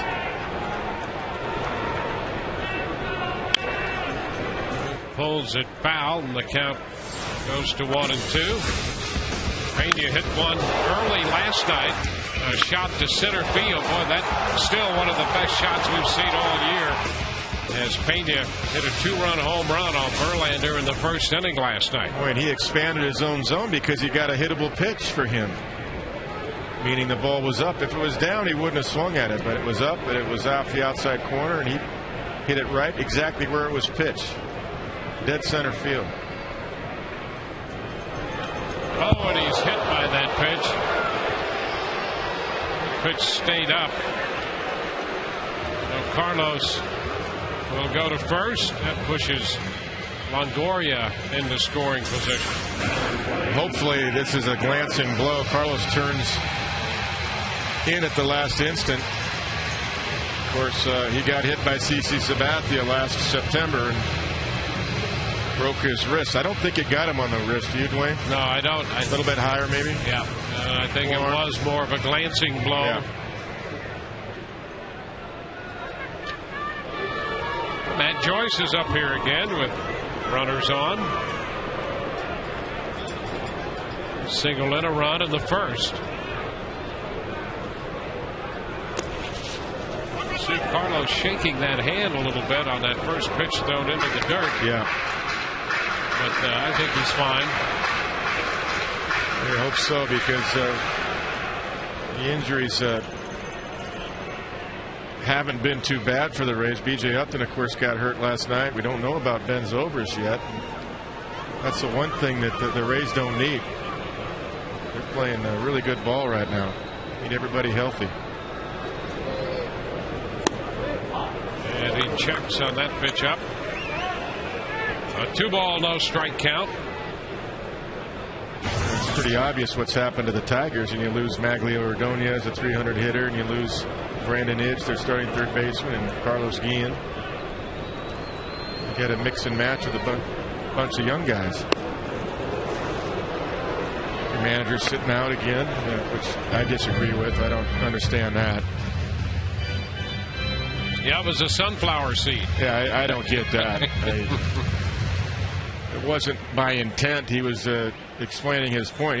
Jimmy Leland might have got kicked out anyway, but to be suspended for that, I can't see it. And a ground ball back of first, fair. Cabrera makes the play unassisted. The Rays lead 2, but they score 2, and at the end of 4, it's 5-3 Tampa Bay.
Tonight's poll question brought to you by Autoway. If you need a car, truck, or van, who you going to call? Autoway. Which Rays player has been the most pleasant surprise so far this year? Reed Brignac, John Jaso, Sean Rodriguez, or perhaps Joaquin Benoit. Text your vote to 789-789. Standard message and data rates apply. That's the Auto-Way poll question of the night. Alex Avila, the catcher, leads it off here in the 5th inning. Pitch is down. Sean Rodriguez in center field. And Todd Callis is attempting to run down the reason for that switch and get an update on Ben Zobrist. That's a strike to Avila. It's 1-1. I'll tell you, that poll question, you could make a strong case for all 4 guys. Sure could. On there. But they've been very pleasant surprises.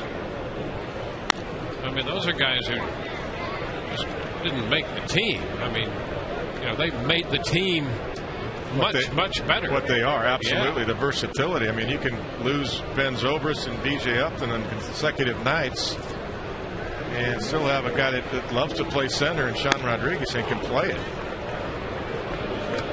3-1 now to Avila. Without using Gabe Cap.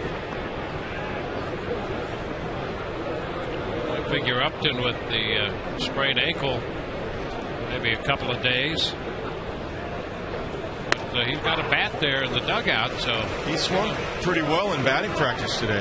He looked good, and he walked off the field and appeared to be walking around, so that would be good news for him.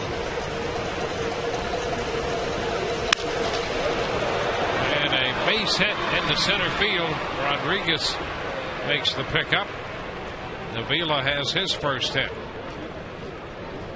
Time to look forward to the upcoming Rays schedule, brought to you by Just for Men Hair Color. Rays have the day game tomorrow when David Price goes to the mound against the Detroit Tigers. We'll be with you at 11:30 in HD on Sun Sports. Yankees in over the weekend, and then the Minnesota Twins for 4. As we look forward to the upcoming Rays schedule, you can live forward with Just for Men Hair Color. Runner at first, and the pitch to the number 9 hitter, Danny Wirth, and he checked. That's a pitch that Wirth chased for strike 3 back in the 3rd inning. Struck out on a fastball up like that.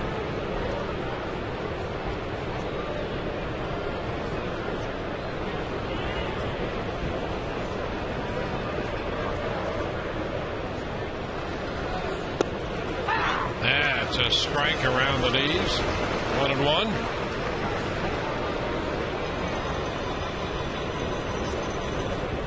Five hits given up by Neiman. He's walked 1. It was a leadoff walk to Cabrera in the 4th.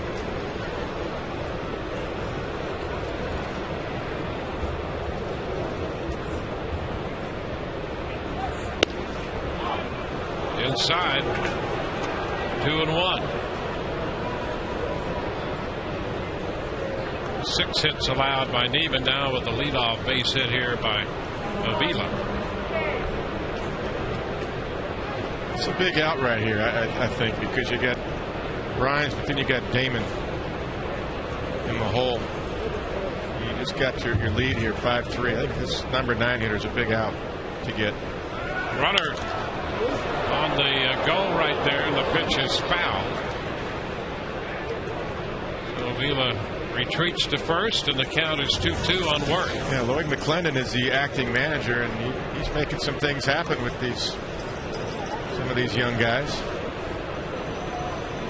And Johnny right there, Johnny Damon, he's always dangerous. Of course, you don't want to see Cabrera this inning at all.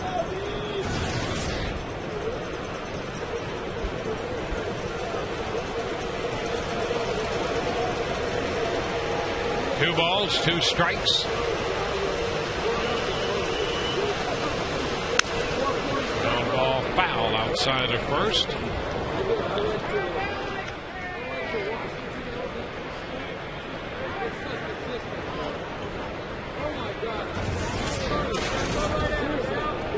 Lehman with a full count, and then the base hit to Avila. Now 2-2 to Wirth.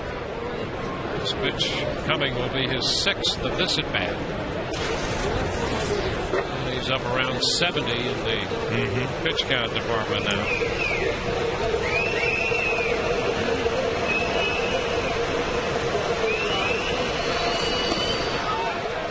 And a full count.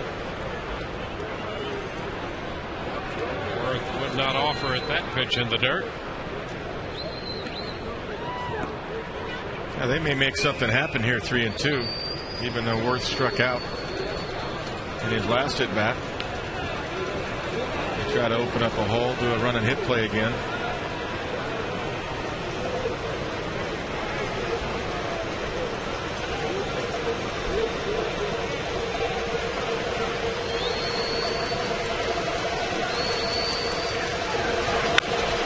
Ground ball to the left side with the runner on the move. Longoria's plays to Pena at first. Avila moves into second base as the Rays get the ground ball out from Worth. Man in scoring position for Detroit with one out.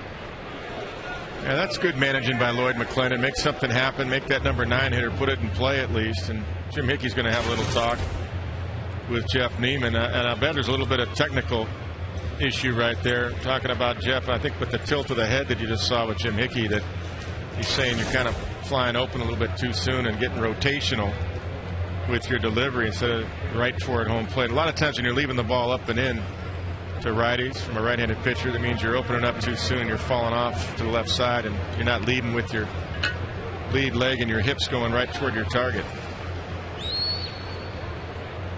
You know, he's run some deep counts. Yes. In this start, 6 of his last 13 have been full counts, and that's not altogether like him. No, it's not, and I think it was a little bit of a delivery thing that Jim Hickey was talking about there. Top of the order, Rhymes, Will Rhymes, is a base hit that came in the first. He lined a single into right. He takes. That's a nice pitch right there. That's that spike curveball. Let's take a look at Jeff going right toward his target right there. Much better. Good finish. Head staying right on the target the whole time. And this kid likes the fastball, so Jeff drops a curveball first pitch.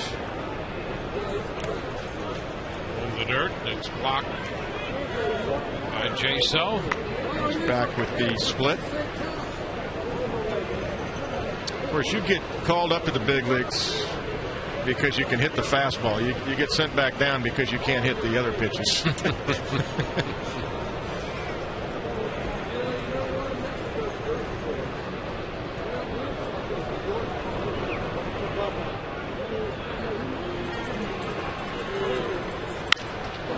Fly ball back into right.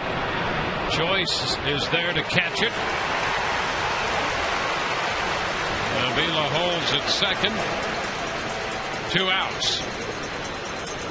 Well, a couple of big outs right there, getting the 9-hitter in Worth and Will Rhymes, the leadoff hitter. And after a curve and a split, went fastball up and got the pop out to right. Here's a challenge now. Johnny Damon, 2 for 2, a double and a home run tonight, and 5 of 10 lifetime against Neiman. Well, Johnny's power is to right field. He likes that ball down and in, so I don't want to see anything into his swing. Fouls the first pitch, a fastball. Here's another look at the home run pitch. Yeah, they tried to go in. Now this one's just about a little bit above belt high, but that's in his wheelhouse.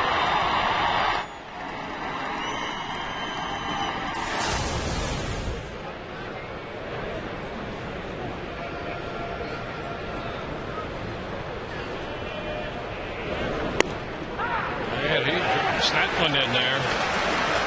And has Damon talking to himself with that breaking pitch. He said, where did that come from? That's that good curve. He's right. We haven't seen Jeff through many of these good spike curveballs, but that's a nice backdoor curveball and definitely a good call. And a swing and a miss. He came back and struck him out on 3 pitches. He chased that one as it dipped down. Bottom of the 5th.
Damon had scored Will Rhymes, and then Damon scored. Larry should have ground ball in the center to make it 2-0. Rays got a run in the first, driven home by Matt Joyce, scoring Ben Zobrist. And then Damon hit a third-inning solo homer to make it 3-1. Rays came back in the third. Pena drove in a run with a base hit. Ibar's ground ball got a run home, and then they grabbed the lead in the fourth on a base hit by Jason Bartlett. Earl Crawford's ground ball scored Bartlett with the fifth run of the night for the Rays to make it 5-3. And that's how we stand as the Rays hit here in the bottom of the fifth inning. And it's Willie Ibar looking at a fastball, and that's a strike call. Brad Thomas on the hill in relief of Eddie Bonine. Nice job of pitching, by the way, by Jeff Neiman to get out of that inning. That was a good sequence to Johnny Damon. Ground ball left side. That's going to go through. Base hit into left for Ibar to lead off the home half of the fifth. And with Ibar at first, we'll go to Todd Callis. Dwayne, we have Mike Trepper. He is the Director of Strategic Initiatives with Big Brothers Big Sisters. We have your little brother here, Jermaine. What's up, Jermaine? Mike, how you doing? How's it going? Good. Tell us a little bit about Big Brothers Big Sisters and especially the Sports Buddies program. Well, Big Brothers Big Sisters provides positive adult role models in the lives of kids, and we've been doing that for a half a century here in the Bay Area. And it's such important, and the Rays are such great supporters of us supporting our Sports Buddies program, which really is meeting a great need because we have over 1,000 boys in the Bay Area who need an adult male role model in their lives, and the Sports Buddies program does that specifically by helping to recruit male role models. John Jaso with a great bunt. Not only moves the runner along, but he reaches on a base hit. Rays have first and second with nobody out. Jermaine, tell us a little bit about what you've learned from the Sports Buddies programs, what activities you've had a chance to participate in. Baseball, football, all kinds of sports, even soccer. Got to go to the zoo? Zoo, museum. First Rays game? My first Rays game is when I came and seen Carlos Pena and David Price and all the other Rays. I know Carlos has been very active with you guys as well. Well, yeah, Carlos is just a great role model for all of us, and has been such a big supporter of the Sports Buddies program. We have on-field appearances and player appearances with Carlos. It's great. The Rays are winners on the field. We know that, but they're also the Rays are winners off the field, and that's really important. They're such a big supporter of community programs, especially Big Brothers, Big Sisters. Mike, Jermaine, thank you so much. Big Brothers and Big Sisters, another great program that benefits from the Rays Baseball Foundation. Guys, back to you. All right, Todd, Mike's right. The Rays winners on the field and off the field as well, and that's what this Rays Foundation fundraiser is all about, as the Rays extend a hand into the community. Here's another bunt put down. The left-hander Thomas goes back to second. They're going to get the force play on Jaso there, as Brignac put down a bunt, and the Rays will have men at first and third. Ibar goes to third. Ideally, what Reed wanted to do and should have been trying to do is get the ball to make the third baseman field this ball. This ball is really back to the pitcher, so Thomas actually had to play at third base also, but at least he gets a force out at second base, which keeps the double play in order. But ideally, with first and second, nobody out, you want to make the third baseman field the ball and leave his position. Now it's Jason Bartlett, first and third.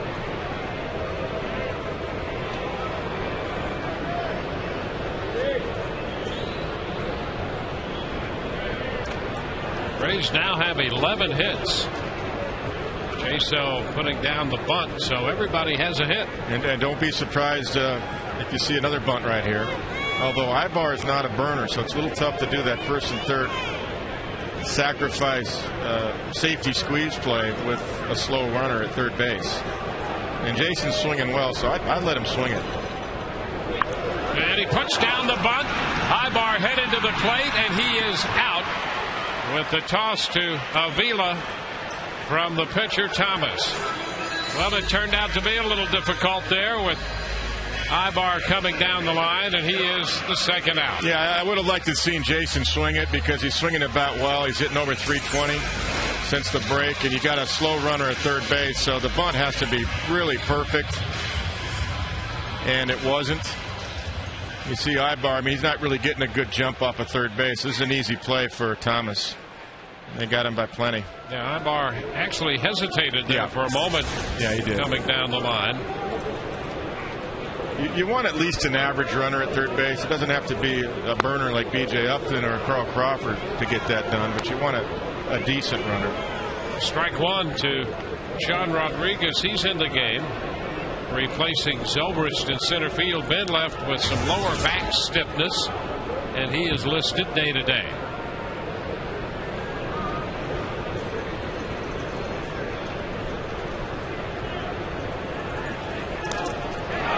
One in the dirt. The runners are going to advance. No throw down to third. Brignac and Bartlett. Reed headed third, and Jason follows into second. Well, let's see if Sean can come up with a big 2-out base hit right here. It just hits home plate, and Avila didn't get the glove down. His knees were down, but the glove was up, and it got through the legs of Avila there, and that's why the runners were able to advance.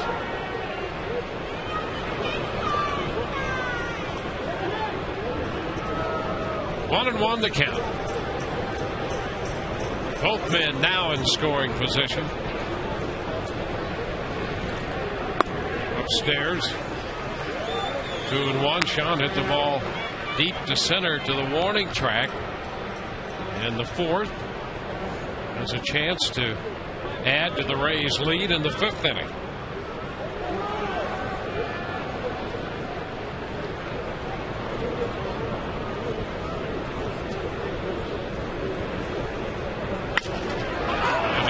It up left side.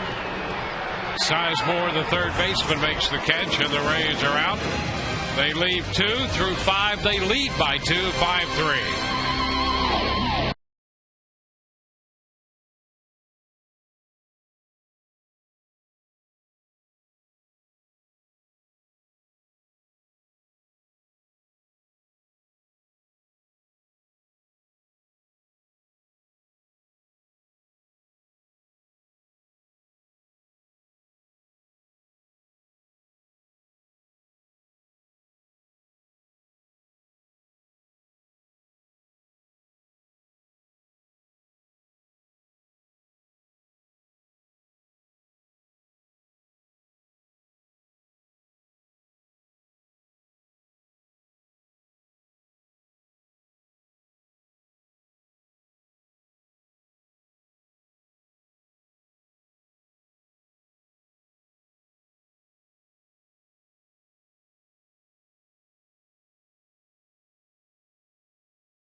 Credit you can actually get.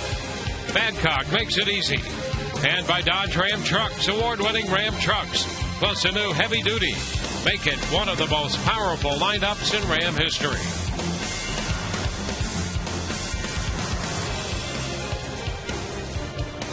We go to the sixth inning. The Rays hold this 5-3 lead. Jeff Neiman's first pitch into Jeff Larish is a strike. Larish drove in a run in the first.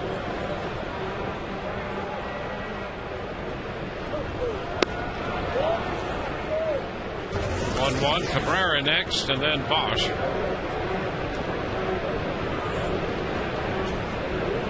Boston beat the Angels 7-3. Second base, Brignac to Pena. One away in the sixth. Well, this is always nice when this man comes up with nobody on. Yep. The only way to face this guy. You're not kidding. Leads the league in runs batted in. He's second in home runs. He's second in hitting. Leads the league in doubles. Leads the league in slugging percentage. He's second in on-base percentage. And it's a high pop foul out of play, first base side. You know, one thing he does from a mechanical standpoint, he really knows how to load. You watch him coil. But when we get a good side shot, we have a couple last night, he really goes down with his weight before he goes forward. Watch him kind of coil right here, right there. And he hits this one high, and I mean deep, and gone. Wow. You talk about unleashing that coil. He did. A shot to left, his 25th home run of the year, and that makes it a one-run game.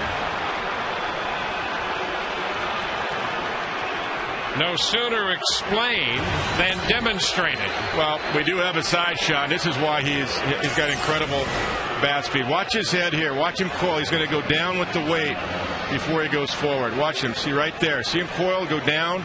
Everything is in. Everything is in right there. Hands are back. And watch the explosion. Wow. And extension. Now, when somebody says load, a hitting coach will say to a hitter, load. Any young hitters out there listening and watching tonight, that's what a load is. Load doesn't mean you lean back. A load means you go down. You feel the weight with the back leg, the ball of your foot through the ground before you stride. That's a load, and that's a coil. 1-1 now to Bosch. That first pitch, a changeup. Well, the two guys in this lineup who have had success in the past against Neiman are having it again tonight. Damon hit a home run in the third, and Cabrera has hit a home run in the sixth inning, and it's a one-run game now, 5-4. You know, Dwayne, when you're talking about great hitters, and we mentioned Albert Pujols earlier, he does the same thing. They all do the same things very similar to great hitters, and that's what that is textbook mechanics that you would teach a power hitter or any hitter, really, for that matter. And that takes care of Bosch.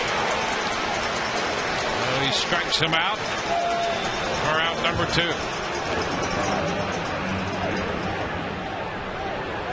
Yeah, that's why he's a Triple Crown threat this year. And he certainly is that. And that's also why last night's double play was, I won't say the biggest win of the year, but it was a huge, huge win. You got that type of hitter at the plate with one out and the bases loaded for Soriano to induce a double play ball to Evan Longoria. 2 outs, a run home, a strike to count to Rayburn.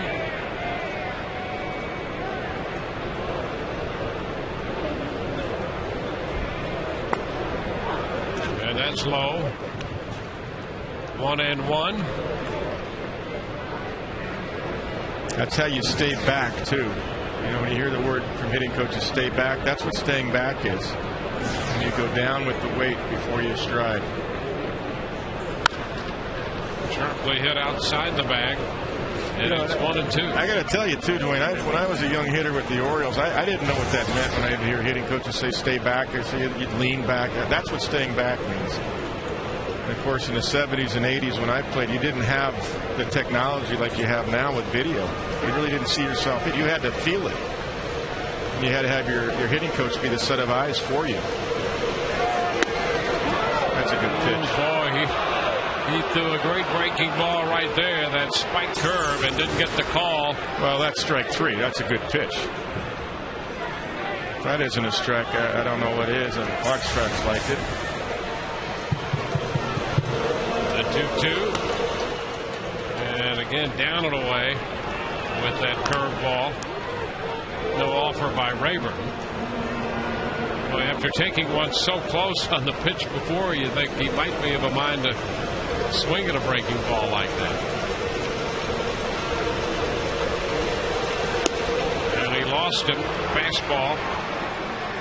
Well, Jeff's getting rotational again. You could see the last 2 pitches, the curve and the fastball. He really fell off to the left side, almost spun completely around.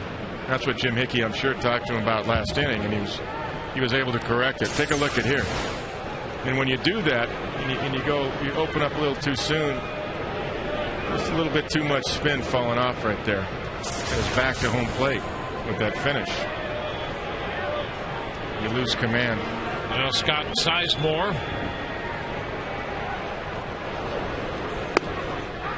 That's a strike, a fastball. So a couple walks tonight.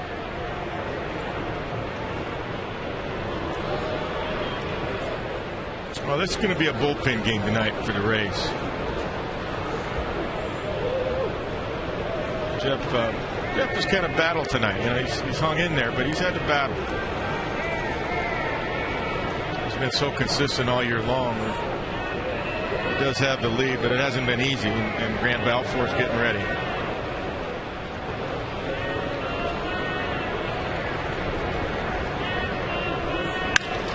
And a base hit up the middle. Loved by Rodriguez. Stopping at second is Rayburn. And with 2 outs and a 1-run game here, the Tigers continue to threaten.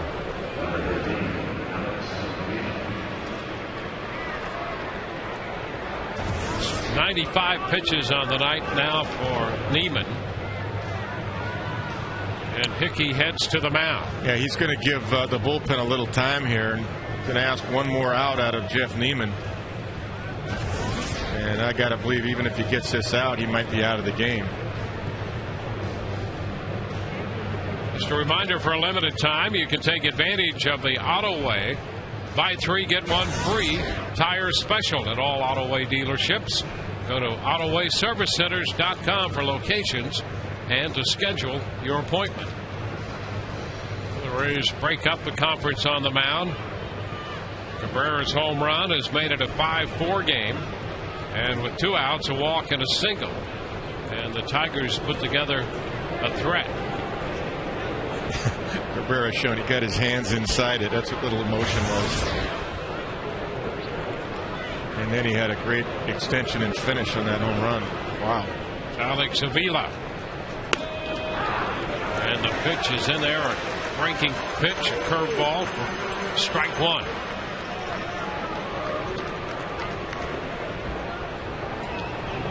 Well, this now becomes the most important batter of the game for Jeff, with 2 on here and a 1-run lead, to get this hitter. A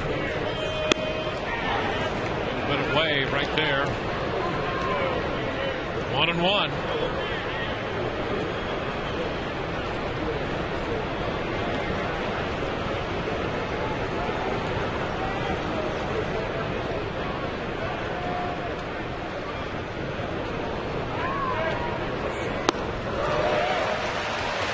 Got ahead there on a curveball. 1-2. Best one of the night right there to Avila. Take a look at this drop. Great depth, swing right over the top of it. Bottom falls out. 2 men on with 2 men out in a 5-4 game.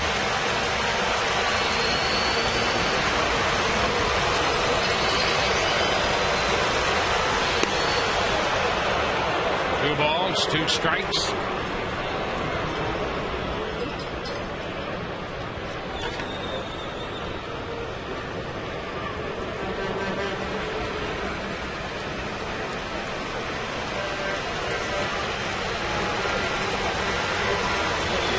This will be the 100th pitch of the night. It's a 2-2 count to Avila. And a curveball misses down and in, and he goes to 3-2 again, the second full count he's had in this inning. Yeah, only 60% for strikes tonight, and that's not Jeff. Jeff's usually much higher than that, mid-60s plus. You could see on that delivery too, he kind of carried it, fell off to the left a little too soon. Yeah, that's why he's been inconsistent. Just a little bit out of sync tonight with the release point. And he struck him out. Avila out on strikes. The Tigers leave 2. They pull 1 run closer on the home run by Cabrera. It's now 5-4 Tampa Bay.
We continue with the Rays Baseball Foundation broadcast fundraiser. Now, there is a time limit this year as opposed to other broadcast fundraisers in the past.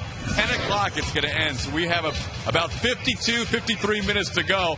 For you to bid on these items, go and log on to raysbaseball.com. And don't forget, this is benefiting a lot of great programs in the area. The Rays Baseball Foundation, we already heard about the Big Brothers, Big Sisters. And here are the current bids. You've got the trip for two to Toronto. You've got the Ray for a day. You've got the Rays Broadcasters Package and the Baseball Clinic with Ben Zobrist. Don't forget about the Joe Madden Summer Social. A great item at $250. You get a press-level ticket to the game. You get to hang out with Rays players, coaches, broadcasters afterwards. Food and drink in the Whitney Bank Club. And also an authenticated game ticket from the Matt Garza no-hitter game. Guys, back to you. One strike to count to Carl Crawford. This one is down. It's 1-1. Yeah, there's more on the Joe Madden Summer Social, and that's a great idea. Joe will be there with the coaching staff and the broadcasters. I'm not sure how much that's going to add, but the fact that it's in the Whitney Bank Club is a great thing, and that includes food and beverage. In fact, that's why the broadcasters are there, because it includes food and beverage. That's right. And that no-hitter ticket, I'll tell you, the first ever in the franchise history. And that's going to be part of that package as well. So you can place a bid now by going to raysbaseball.com. It's a limited number. Crawford hits it on the ground to the shortstop. Worst throw to first. Carl's the first out in the 6th inning, and it brings up Evan Longoria. With Kevin Kennedy, Dwayne Stats with you tonight, and this is our vantage point. We're perched here in center field. I want to see Longoria hit one out here toward us. We just saw Cabrera hit one to left field. Yep. I'm ready. Good. Okay. I'll stay out of your way. Pitch inside to Evan. Well, Evan, who had a little hitless string going, has 2 hits tonight. Evan 2 for 3 with a run scored. Yeah, he's due for one here at the Trop. He's got that kind of launch power too when he gets one. 2 balls, no strike. He's ahead in the count. The Rays took the lead in the 4th inning, missed an opportunity to add a couple runs in the 5th, and now it's a 1-run game. That's low. 3-0.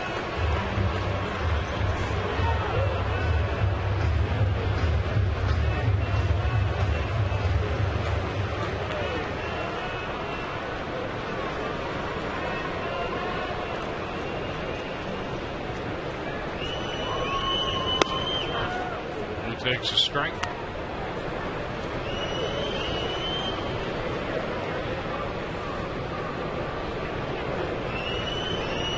Rays had to overcome a 2-run deficit, but now they lead.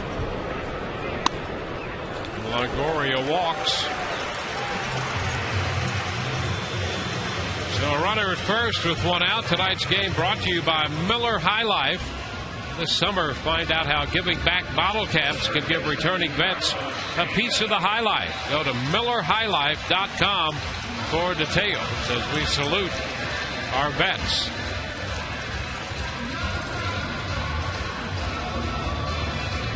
It's Carlos Pena.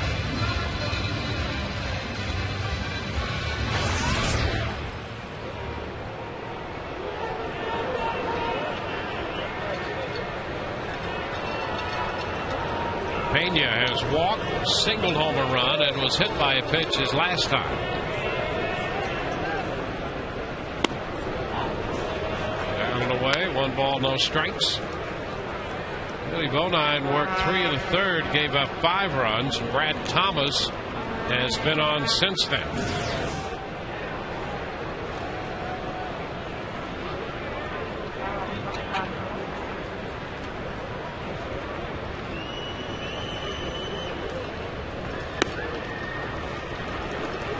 It's always interesting to me to see how the different American League clubs have the shift on. Carlos, because the Tigers don't play the second baseman in short right field. They keep him at a deep second base spot, but not short right field. And of course, here's a appearance by Rick Knapp, the pitching coach, with the 2-0 count to Carlos. Now, Thomas in relief here. He took over 1 out into the 4th, so he's got officially a couple of innings under his belt. His longest outing this year, 3 2/3.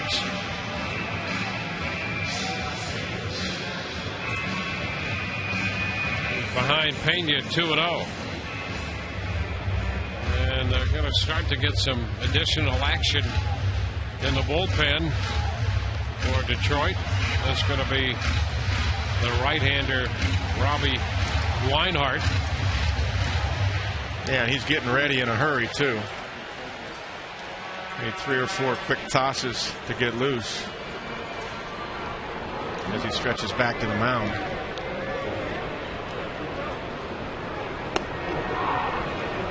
Pena takes a strike, 2-1.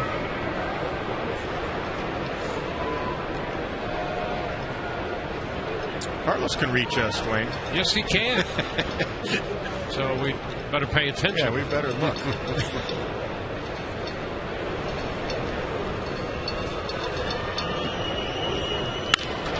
lines it into center for a base hit. One hop to Rayburn. So Carlos has his second single of the night. He's on for the 4th straight time. It's always good to see when Carlos goes up the middle or the other way. The home run last night was to dead center. This is never the ball up and out over the plate, probably a couple inches off the outside corner. Good balance, great extension through the ball, good finish. Another base hit. He was on twice last night. Hit the first inning home run and later walked, and tonight he's walked, singled, been hit by a pitch and singled again. Yeah, 4 times tonight he's been on base. His RBI makes it 64 now. Yep. For Carlos. Now Matt Joyce against the lefty. Did he go? Yes, he did on the appeal down to Manny Gonzalez.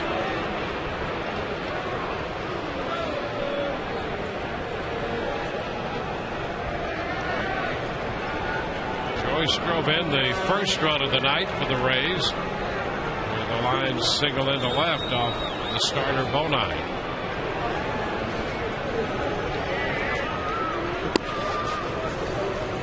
One ball, one strike.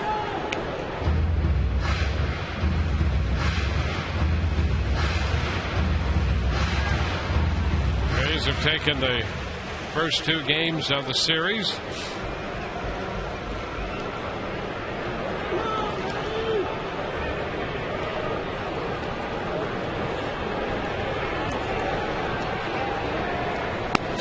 And there's ball 2, 2-1. Same location, all 3 sliders. Way out of the zone. Matt couldn't hold up on the first one. You can see 1, 2, and 3. They're all in the same spot. 3 replaces 2 right there.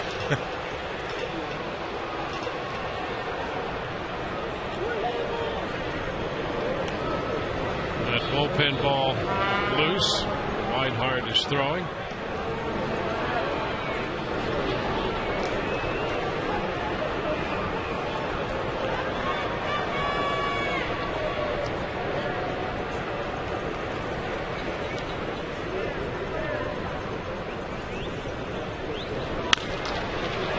Down to third. Sizemore to second. And over to first.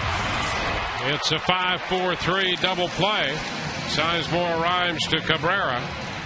And the Rays threaten, do not score. We're through 6, 5-4 Tampa Bay.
seventh inning, the Rays hold the lead.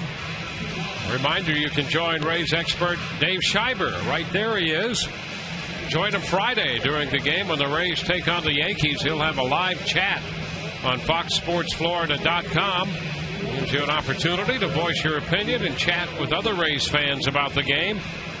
So join Dave Schreiber Friday at 7 o'clock on FoxSportsFlorida.com.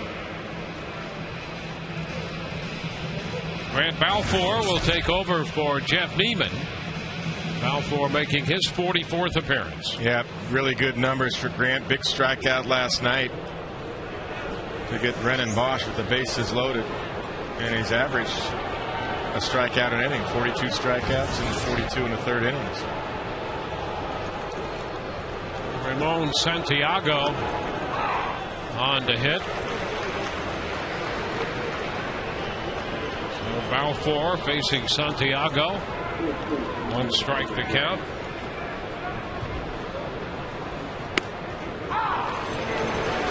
Another strike.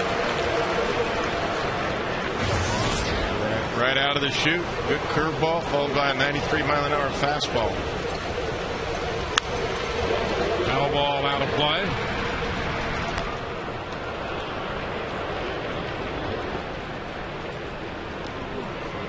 Rhymes due next, and then Damon.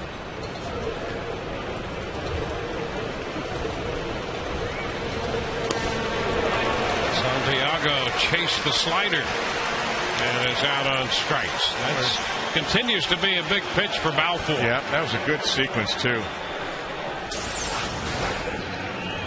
Curveball was the first pitch, couple fastballs, and look at the break on this breaker. 82 slider.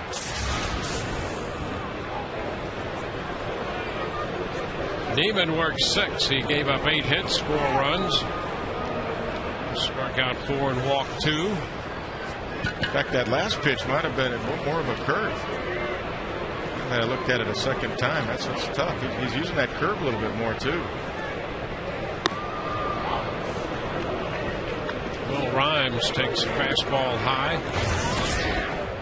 1-0.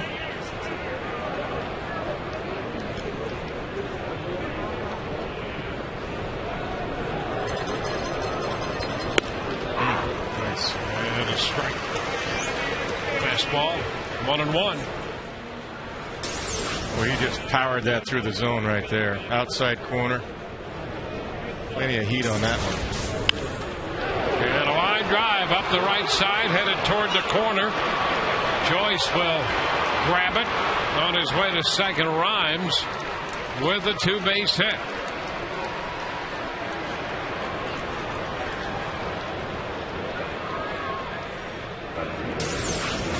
Let's take a look at this pitch right here. Another breaking ball, looked like a slider, and he came right down and into his swing, and he shoots it right inside the right field line right there. There's your checkers double of the game as Matt Joyce retrieves it, gets back in.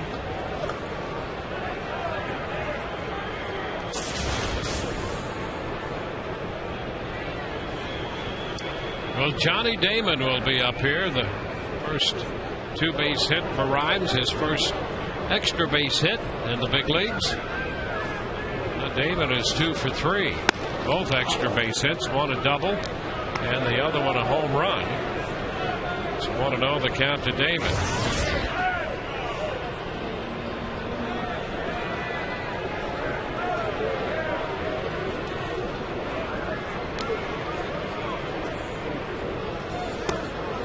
Too low, and Balfour falls behind Damon.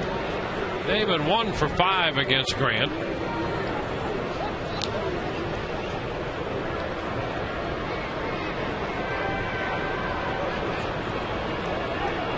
Johnny, a guy that always has a lot of movement. Got that wide open stance, that back foot on the line.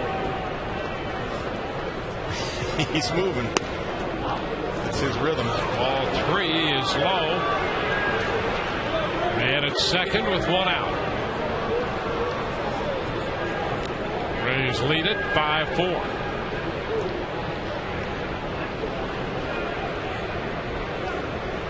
There's just the opposite, the guy on deck of Johnny Damon. There's a strike. 3-1. Meaning no movement. Yeah. Layrish just stands up there quiet. Connie's all over the place. Whatever works for you.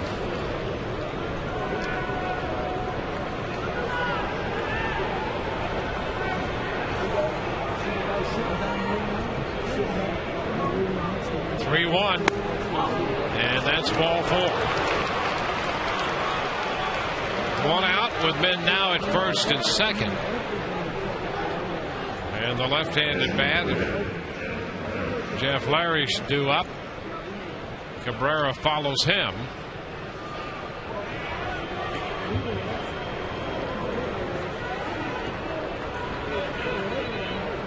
Randy Choate up in the Rays bullpen.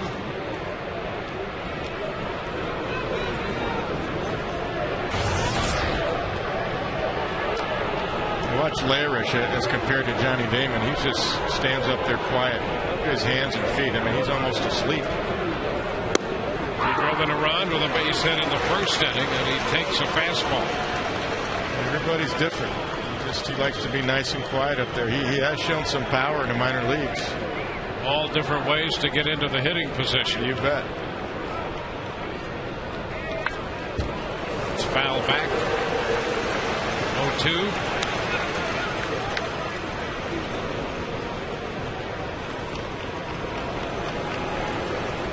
If he gets Layrish right here, it'd be interesting to see what Joe Madden does with Cabrera. This is a huge out right here.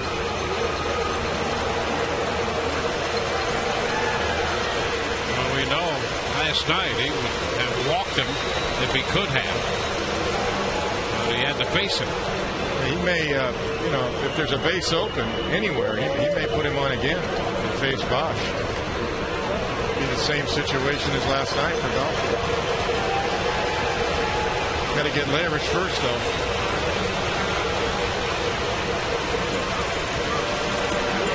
This one drops down. 1 ball and 2 strikes. Well, it's kind of interesting because and we're thinking a few steps ahead here, but Choate's busy in the bullpen. And there's Bausch follows Cabrera. And Bausch been very good against left-handed pitching. And there's a swing and a miss. Larish is out on strikes. 2 outs, and now Cabrera will be the hitter with 2 outs and men at first and second. There's that power fastball. It rides up in the zone, and Layrish swings underneath it.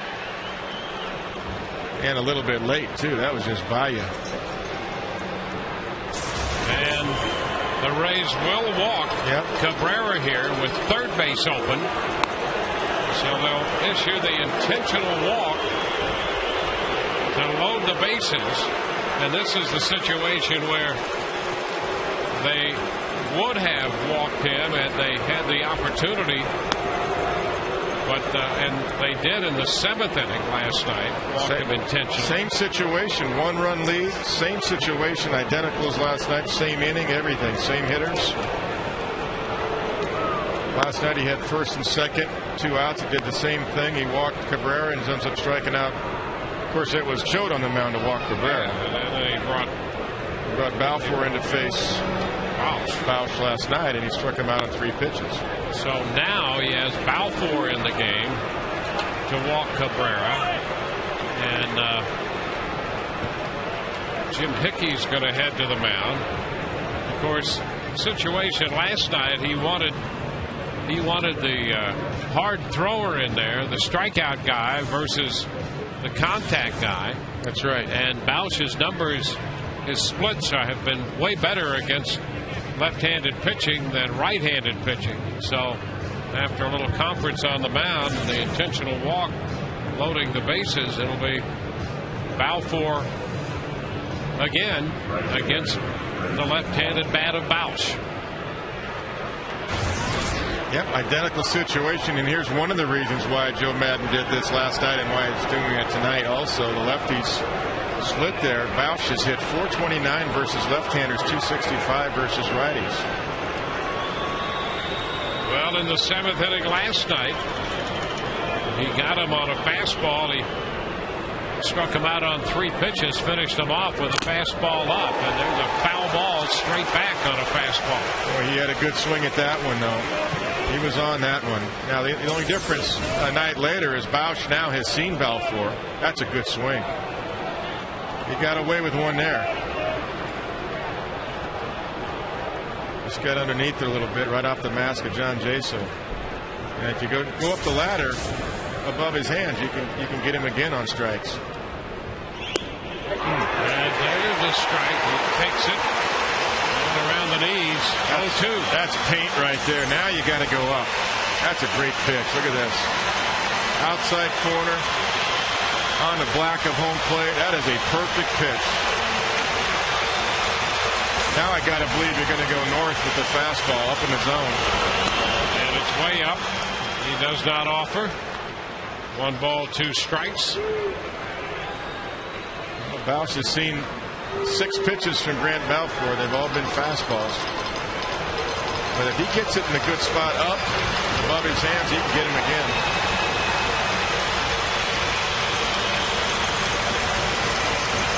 A ball, 2 strikes. Here it is. And a high popper. Short left toward the line, and Crawford's there to make the catch, and the Rays get out of that spot. Walking Cabrera to load the bases. Tigers leave them loaded. Rays lead 5-4.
In the top half of the 7th, and here's that sequence by Balfour. All fastballs. That's the one that Bausch missed. That was his best pitch to hit. That was paint by Grant. Beautiful pitch there. Trying to go up the ladder to get a chase, and that's just another great pitch on the black of home plate that Bausch got underneath and pops out to Carl Crawford. Great pitching by Grant Balfour in tough situations 2 nights in a row.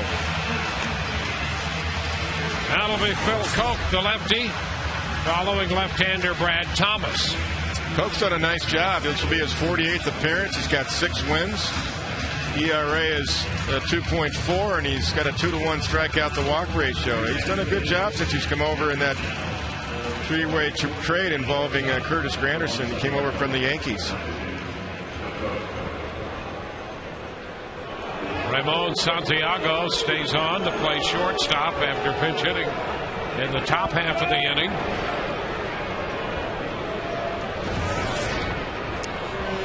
And Willie Ibar's hitting right-handed. It's upstairs. Kansas City Royals, Dwayne, are unloading their players. I just got a text from somebody said the Dodgers got Scott Posednik. So by the time we see Kansas City, I don't know who's going to be there. That's right. Maybe the end of the season. 1-1 the count. And of course, as we mentioned at the outset, the Tigers have acquired Johnny Peralta from Cleveland. And those two teams, Kansas City Royals already traded Callaspo to the Angels. Pitch popped up, right side foul. Going to be out of play.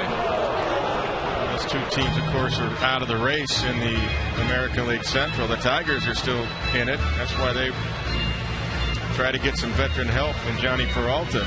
They're only 4 games out coming into tonight's game. Gene Lamont there with the helmet on, third base coach on the left, and Boyd McClendon running the club right now for Jimmy Leland.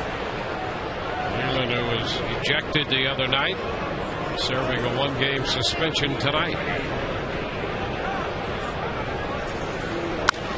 High bar, under it, pops it to the shortstop, Santiago, out into shallow center. One away in the Rays half of the 7th. Again, let's check with Todd Callis. Dwayne, we're talking a little Eckerd Youth Alternative with Cynthia Smith. She is the Chief Development Officer. Tell us about the program that the Rays and you are involved with. We're really excited. Eckerd deals with over 3,000 foster youth children right here in Pinellas County that have been abused, neglected. And we work with the Rays on several programs. One of the ones we're really excited about is the Big Game James Club, which through the generosity of the Rays Foundation and Ryan and James Shields, we're offering experiences to our foster youth so that they can have the fun, enjoy a game just like regular kids do. I know, Cynthia, it's been an important combination with the Rays and Eckerd through the years, and especially now with all the programs. It's great. I mean, you just can't imagine what the needs are for these kids. Against 3,000 kids just here in Pinellas and Pasco County. These are kids that need permanent homes. They're kids that need help learning how to do work skills. We've just started a new concession program tonight that we're really excited about, where the kids work side by side with our volunteers who mentor them and teach them those kind of work skills that they're going to need to be successful in the workplace. There's James Shields, big part of this program, guys. We are on the clock. 25 minutes left. Log on to RaysBaseball.com. Cynthia, thank you very much. Thank you. Guys, back to you. Yeah, that's just another in the variety of great causes that are supported by tonight's Rays Foundation fundraiser. Jaso is out on strikes. Coach took care of him on 3 pitches, 2 up and 2 down in the Rays' 7th inning. You know, in essence, we've seen the Tigers bullpen tonight, starting with Eddie Bonine, and that's one of their strengths. They're 4th in ERA in the American League in bullpen. They come in at 3.50, so, and as I mentioned, Coach's done a nice job for him this year. Reed Brignac. 2 for 3.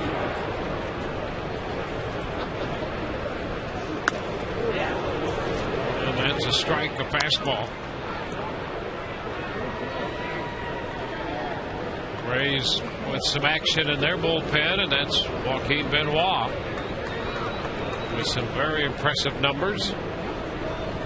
This has the makings of identical to that last night all the way, doesn't it? Sure does. You hope Benoit can do his job like he did last night. You hope Soriano doesn't get into trouble. Check swing and a little hopper to second. That takes care of the Rays. Rhymes to Cabrera. On to the 8th. 5-4 Tampa Bay.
to retransmit it in any form, and all accounts and descriptions of this game may not be disseminated without the express written consent of the Tampa Bay Rays.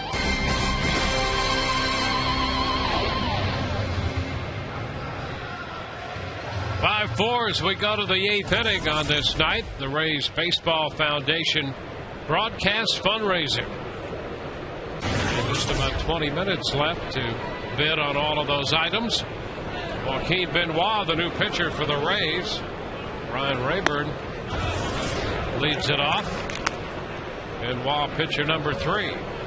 Joaquin is facing the same guys as he did last night too, and Rayburn, and in different order though. Sizemore and then Avila, same 3 guys though he struck out last night. Which is high, 2-0. Yeah, Rayburn started the 8th inning last night, and Benoit got him looking at a fastball. In fact, Benoit struck out the side last night.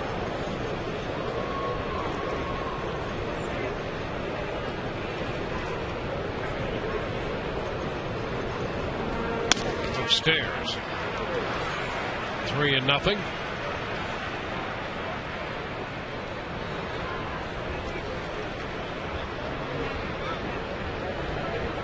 On deck, Scott Sizemore.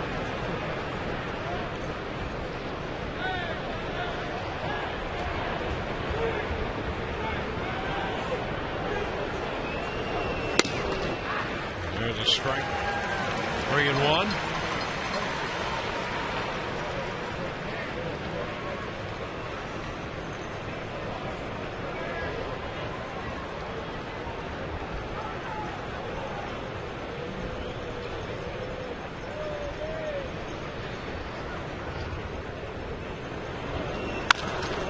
Ball deep third, fair, long throw for Longoria.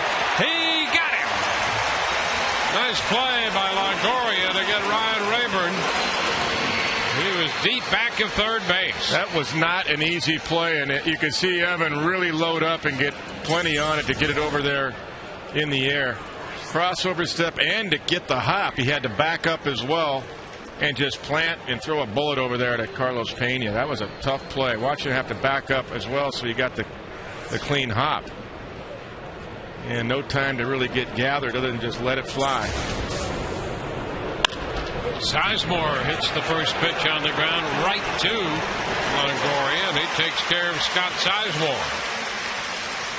2 up, 2 down. Let's check in with Todd again. Todd? Let's look at some of the latest bids. Right now, the rate for the day, which includes lunch with Matt Silverman and Andrew Friedman, up to $7,000. The Rays Broadcasters package is only at $2,900. Rich Herrera has a side bet with Matt Silverman that the Rays Broadcasters package will earn more money, so he's in trouble. They're adding a weekend to the trade wins to that Broadcasters package. So in addition to the meet and greet, the announcers, hanging out with Rich post-game, hanging out in the radio booth for an inning, and all that other stuff going along with the Rays Broadcasters package, the 46-inch TV, the sleek audio personalized earbuds, the MLB TV premium subscription, 4 tickets and game batting practice passes for a mutually agreed on game. All that, plus now a weekend at the Trade Winners Resort, courtesy of Rich Herrera for the Rays Broadcasters package. Guys, back to you. Yeah, and they get to spend an inning with Todd Callis. That alone should be worth the bid that's up there now. Dwayne, that's where I was going. I mean, are you kidding me? Yeah. Come on. Come on. Come on. An inning with Todd. Yeah, see, they're in the lead. I mean, Todd Callis, come on. What the? Yes, he is. Oh, that pitch just missed.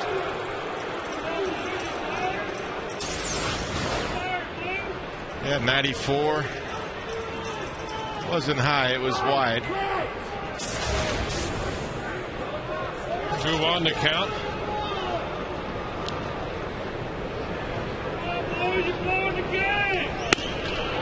And again out there, pretty close to the same spot. 3-1.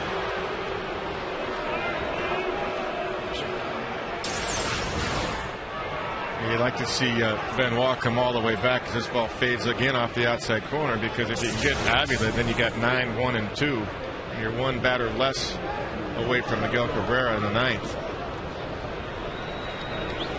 And he comes back with a strike, throws it by him. He just powered that one by him. Sure did. And I like that. Up in the zone again. 94-mile-an-hour fastball going north above the hitter's hands. Really been effective the way the Rays are pitching, especially the power fastball pitchers.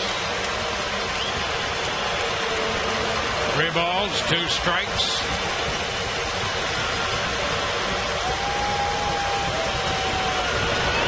And he comes back to get him. Avila out on strikes, 1, 2, 3 in the 8th inning. We go to the home half of the frame, and the Rays hold a 5-4 advantage.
Poll question brought to you by AutoWay. AutoWay, if you need a car, truck, or van, who are you going to call? AutoWay. Call 1-800-SHOP-AutoWay. Text 789-789 to make your choice. Which Rays player has been the most pleasant surprise this year? Reed Brignac, John Jaso, Sean Rodriguez, or Joaquin Benoit. Standard message and data rates apply.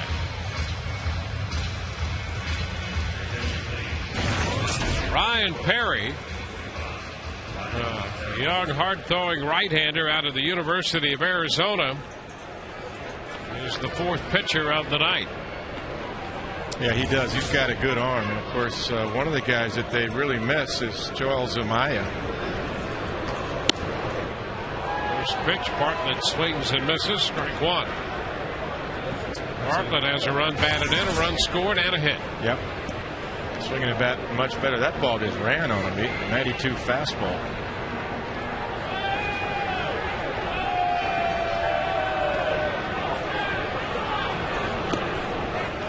Side and low.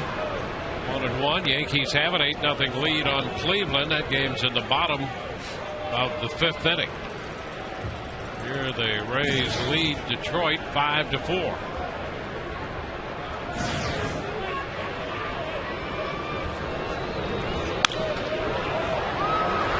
Lifted up the right side, out of play. And it's 1-2.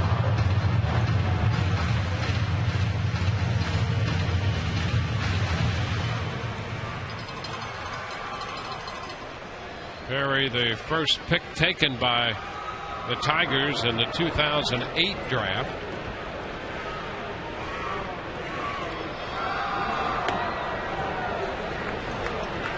Two and two. Slider, good take by Jason. He read that early on the release point.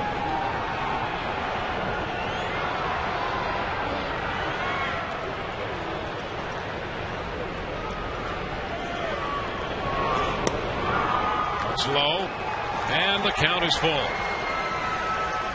Yeah, you like to get a little cushion tonight. Get a base runner on, get something going here.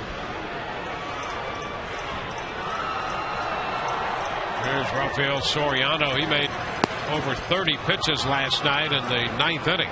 Yeah, and I was looking to see. Little tap back to the hill. There he reaches up, and the toss to first. That takes care of Bartlett. One away. Let's go to Todd Callis once again. Alongside a great group here, including Karen Richardson. Karen, tell us about the South St. Pete initiative the Rays are involved with. We have the South St. Pete initiative in St. Petersburg, Florida. It is involving kids from the recreation centers, which we have someone here from Gladden Park. We have Childs Park, Lake Vista, Frank Pierce, and Wildwood. The kids come. We have the players going out with the kids. Thomas, tell us a little. Thomas Stubbs with Gladden Park. Tell us a little bit about your program and who you brought with us tonight. Okay, well, I'm the supervisor at the Gladden Park Community Center. Tonight I brought 2 of the kids, part of Price Pals. This is Delaney Hazelton and Nicholas Tackett. They're both kids that attend the camp this summer, but David has contributed funds to the camp for these kids to have shirts, go on field trips, and things of that sort. So there's the Price shirts, guys. How do you like those shirts, huh? Like them? The Price Pals. There they are. Rays Dugout Club. Karen, Toma, everybody that's involved with the Rays Baseball Foundation, including these programs. We only have less than 10 minutes left in this year's broadcast fundraiser, so log on to RaysBaseball.com for your last chance to contribute. Nice job, gang. Thank you. Thanks, Karen. Guys, back to you. All right, Todd, thank you. And another reason to participate in this year's Rays Baseball Foundation broadcast fundraiser, all for a great cause. Like the smiles on those kids. Oh, yeah, absolutely. Price Pal T-shirt. You're at the ballpark having a good time. Yep, you bet. The liner into center field. That's in there for a base hit. Sean Rodriguez is aboard with his first hit tonight. And again, the Rays broadcast fundraiser, all the proceeds benefit the Rays Baseball Foundation in support of the groups you've seen tonight. A trip for 2 to Toronto in September. Baseball, instruction to camp with Ben Zobrist. The Rays broadcaster package, a Ray for a day. That includes a lunch out for 4 with Andrew Friedman and Matt Silverman. And, of course, the Madden Social this summer. Ground ball up the middle, picked up by the shortstop Santiago to Rhymes, and the throw to first not in time to double up the speedy Carl Crawford. Rodriguez is forced at second. And so Carl's at first with 2 outs here in the 8th. That little chopper back up the middle. Thought at first might sneak through, but too many hops right there. They do get the force, a quick turn. No chance for Carl.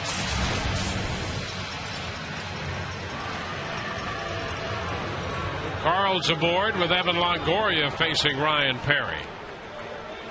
Evan with 2 singles and a walk tonight. Crawford back in.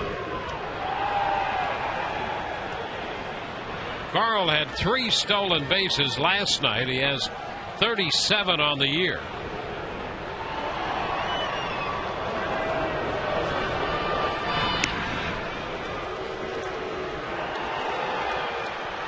Well, last night he ran early, late in the game. I think this time he might let Evan get into the count a little bit, see if he can find a gap, because, you know, they could be pitching out, they could be going away with a fastball like that. And it's a strike, that fastball.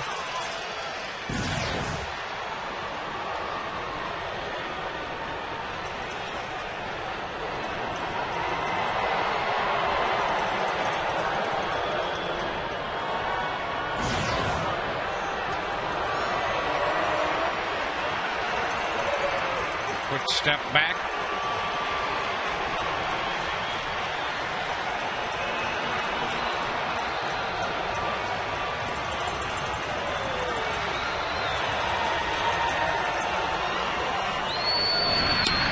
Well, Carl back in again.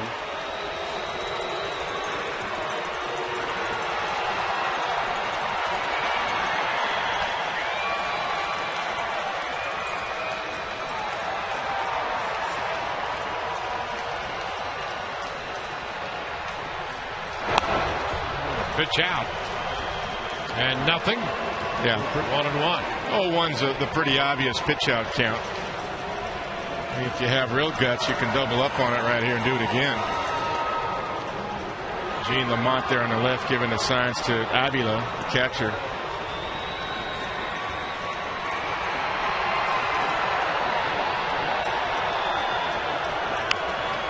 Pitch is popped up. Foul ball right side. And out of the reach of the catcher, Avila. Well, Carl was on the move. That's why I said it's a good time to do it again after one, because not too many managers in the big leagues other than Mike Scioscia. He'll double up on the pitch out, but not too many do. And if you do, you got a chance to get an out. But Perry throws a fastball, and Longoria had a pretty good swing on it.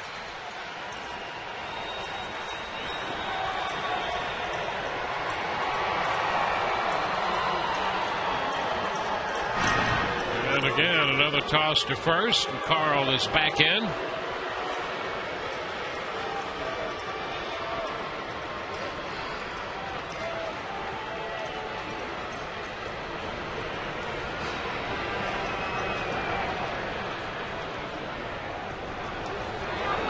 There goes Crawford. The pitch swung on. Shot back into left field. It's got some carry. Gone! Home run for Evan Longoria. Into the seats and left. It comes on a 1-2 pitch with Crawford on the move. And the Rays take a 3-run lead. It's now 7-4 Tampa Bay. Well, this is a breaking ball right here. Slider. It stays middle in, and Evan goes down and gets it. And he had a real good batting practice today that Joe Madden was talking to him about. And it has paid off. A couple of hits tonight and a big home run. And we talked about him being due right here. And even though it didn't hit us out here in just about dead center, the Rays will take it. That's huge. And that's why I say, I mean, why not double up on the pitch out? You don't want Evan Longoria to do exactly what he did. You double up on the pitch out, you got a chance for him not to swing the bat, to get Crawford out. Evan's 15th home run of the year. With a strike to Pena. The Rays have a 7-4 lead.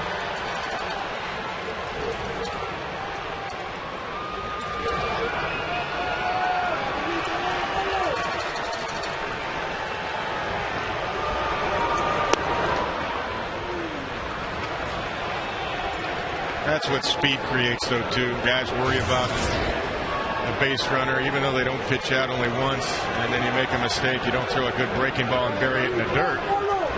1 and 2, you hang it, and your best hitter hits it out. 1-1 the count to Pena. That's a strike at the knees. Now 1 and 2. If you're not going to pitch out enough, you might as well just bury the slider in the dirt, and if Carl steals it, he steals it. But the last thing you want for your pitcher right there is to make a mistake and then let Evan have a chance to get a pitch he can hit.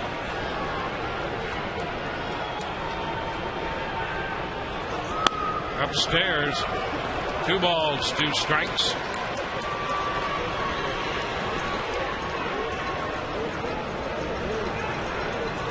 Lance Cormier is doing some throwing in the bullpen alongside Soriano now.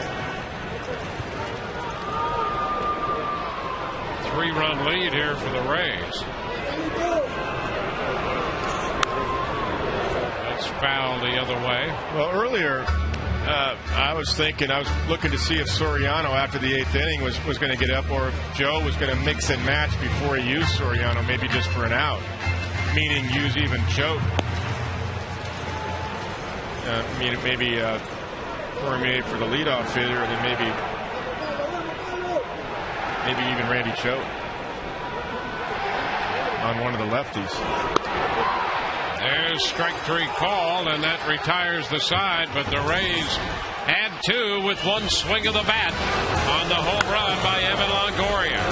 The Rays carry a 7-4 lead into the 9th.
fundraiser for the night, and it's at the 10 o'clock hour, which means you can't bid on any of those 4 items anymore. The bids will be showing up on RaisBaseball.com so you can find out who the winning bids are. You have the ability, though, in the top of the ninth to continue to buy the Joe Madden Summer Social tickets just till the end of the game, so you can log on to RaisBaseball.com and still get those great value tickets. Guys, back to you. Rafael Soriano's in the game for the Rays, and he pours a fastball in. That's strike 1 to Ramon Santiago. Rafael did get through it last night, got his 27th save. A little bit of a rough time, but did induce a huge double play ball to Miguel Cabrera. And a fly ball into short left, and Crawford's there to make the catch. 1 out. Yeah, Soriano made 33 pitches last night, and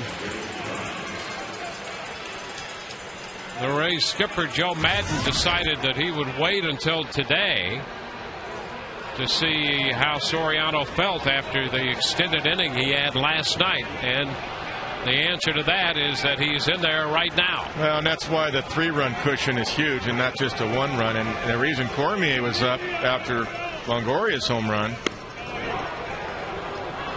the strike to Rhymes, was in case Carlos Pena hit a home run, then it becomes a 4-run game, and then you're trying to, and you can minimize the pitch count for Soriano. You would have brought probably Cormier in for an out or 2 possibly.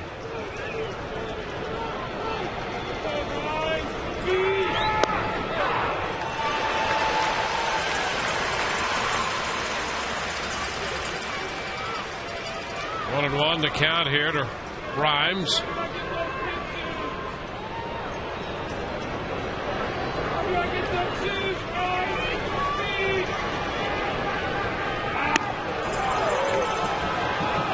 And that one was pretty close. 2 balls and a strike.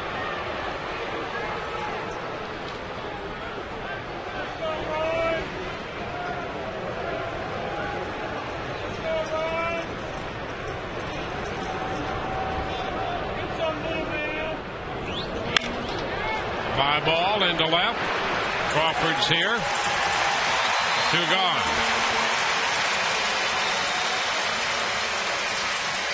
Well, the Rays 1 out away from picking up their 62nd victory of the year. Johnny Damon will be the hitter for Detroit.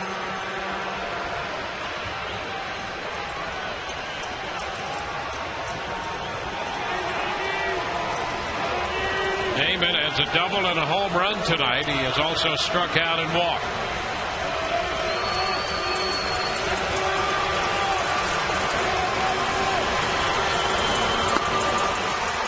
The first pitch just missed. A fastball. 1-0 the count.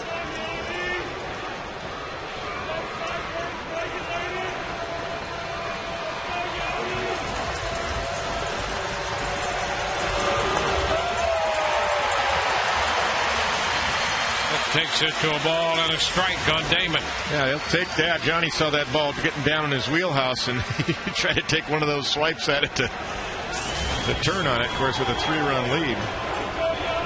1 run's not going to beat you or tie it. And a high fly ball back into straightaway center. Rodriguez is there, and the Rays are winners. A 1-2-3 ninth. And it's a 7-4 final. The Rays have taken the first 3 games of this series and of the homestand. And they go 24 games over 500. For Soriano, a 1-2-3 ninth en route to the save. He will have saved this victory for Jeff Neiman, whose record goes to 9-3. And at the moment, the Rays are a game and a half back in New York. The Yankees have a big lead in their game at Cleveland. But the Rays are a game and a half back. Boston running third, 6.5 back, as the Rays go to a season's high 24 games over 500.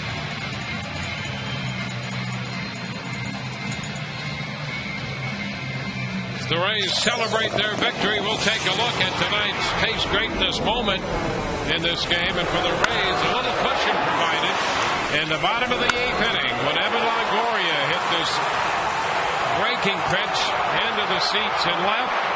His 15th home run of the year. That made it 7-4. The Rays are winners once again tonight. Right now, let's go to Todd Callis. Dwayne, thank you. Evan, last night did it with D. Tonight, a little probably good to feel. Probably feels good to get those 3 knocks and a home run. Yeah, I mean, I've been scuffling a little bit and just searching for anything, and happy to do it on defense and get a win that way, but feels a little better when you can contribute on the offensive end, too. Jeff Neiman's been so consistent all year. Gave up a couple early. You guys bounced right back with one. That always has to, I would think, do good for your team to be able to bounce back that quickly.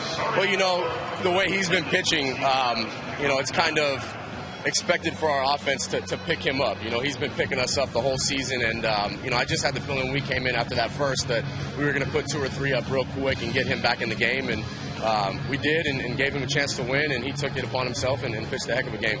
You knew this was going to be a big homestand, 11-gamer, and to start out the way you did with the no-hitter and then the big win last night, things seem to be rolling real nice right now for you guys. They do. I mean, we talked about it on the plane ride coming home from the road trip. This is a pretty pivotal homestand for us. 3 good teams coming in, and you can't look past any one of them. So we're off to a great start, and we got to continue playing the way we are. Your extra 2 there in the 8th was huge to give Rafael Soriano a cushion, but what's it like to have a Joaquin Benoit-Rafael Soriano combo when you have a lead late? I'll tell you what, they've been unbelievable. I mean, Joaquin is an all-star in my book, and Soriano definitely deserving also. But to know that you get a 1 or 2 run lead going into the 8th, it's pretty much a done deal with those 2 guys. It's a comforting feeling. Longo, thanks for the time. Thank you. Evan Longoria, guys, big offensive night tonight with those 3 hits, including the 2-run home run. Back to you. All right, Todd, thank you very much. The Rays win this one 7-4 over the Detroit Tigers. Back with more in a moment.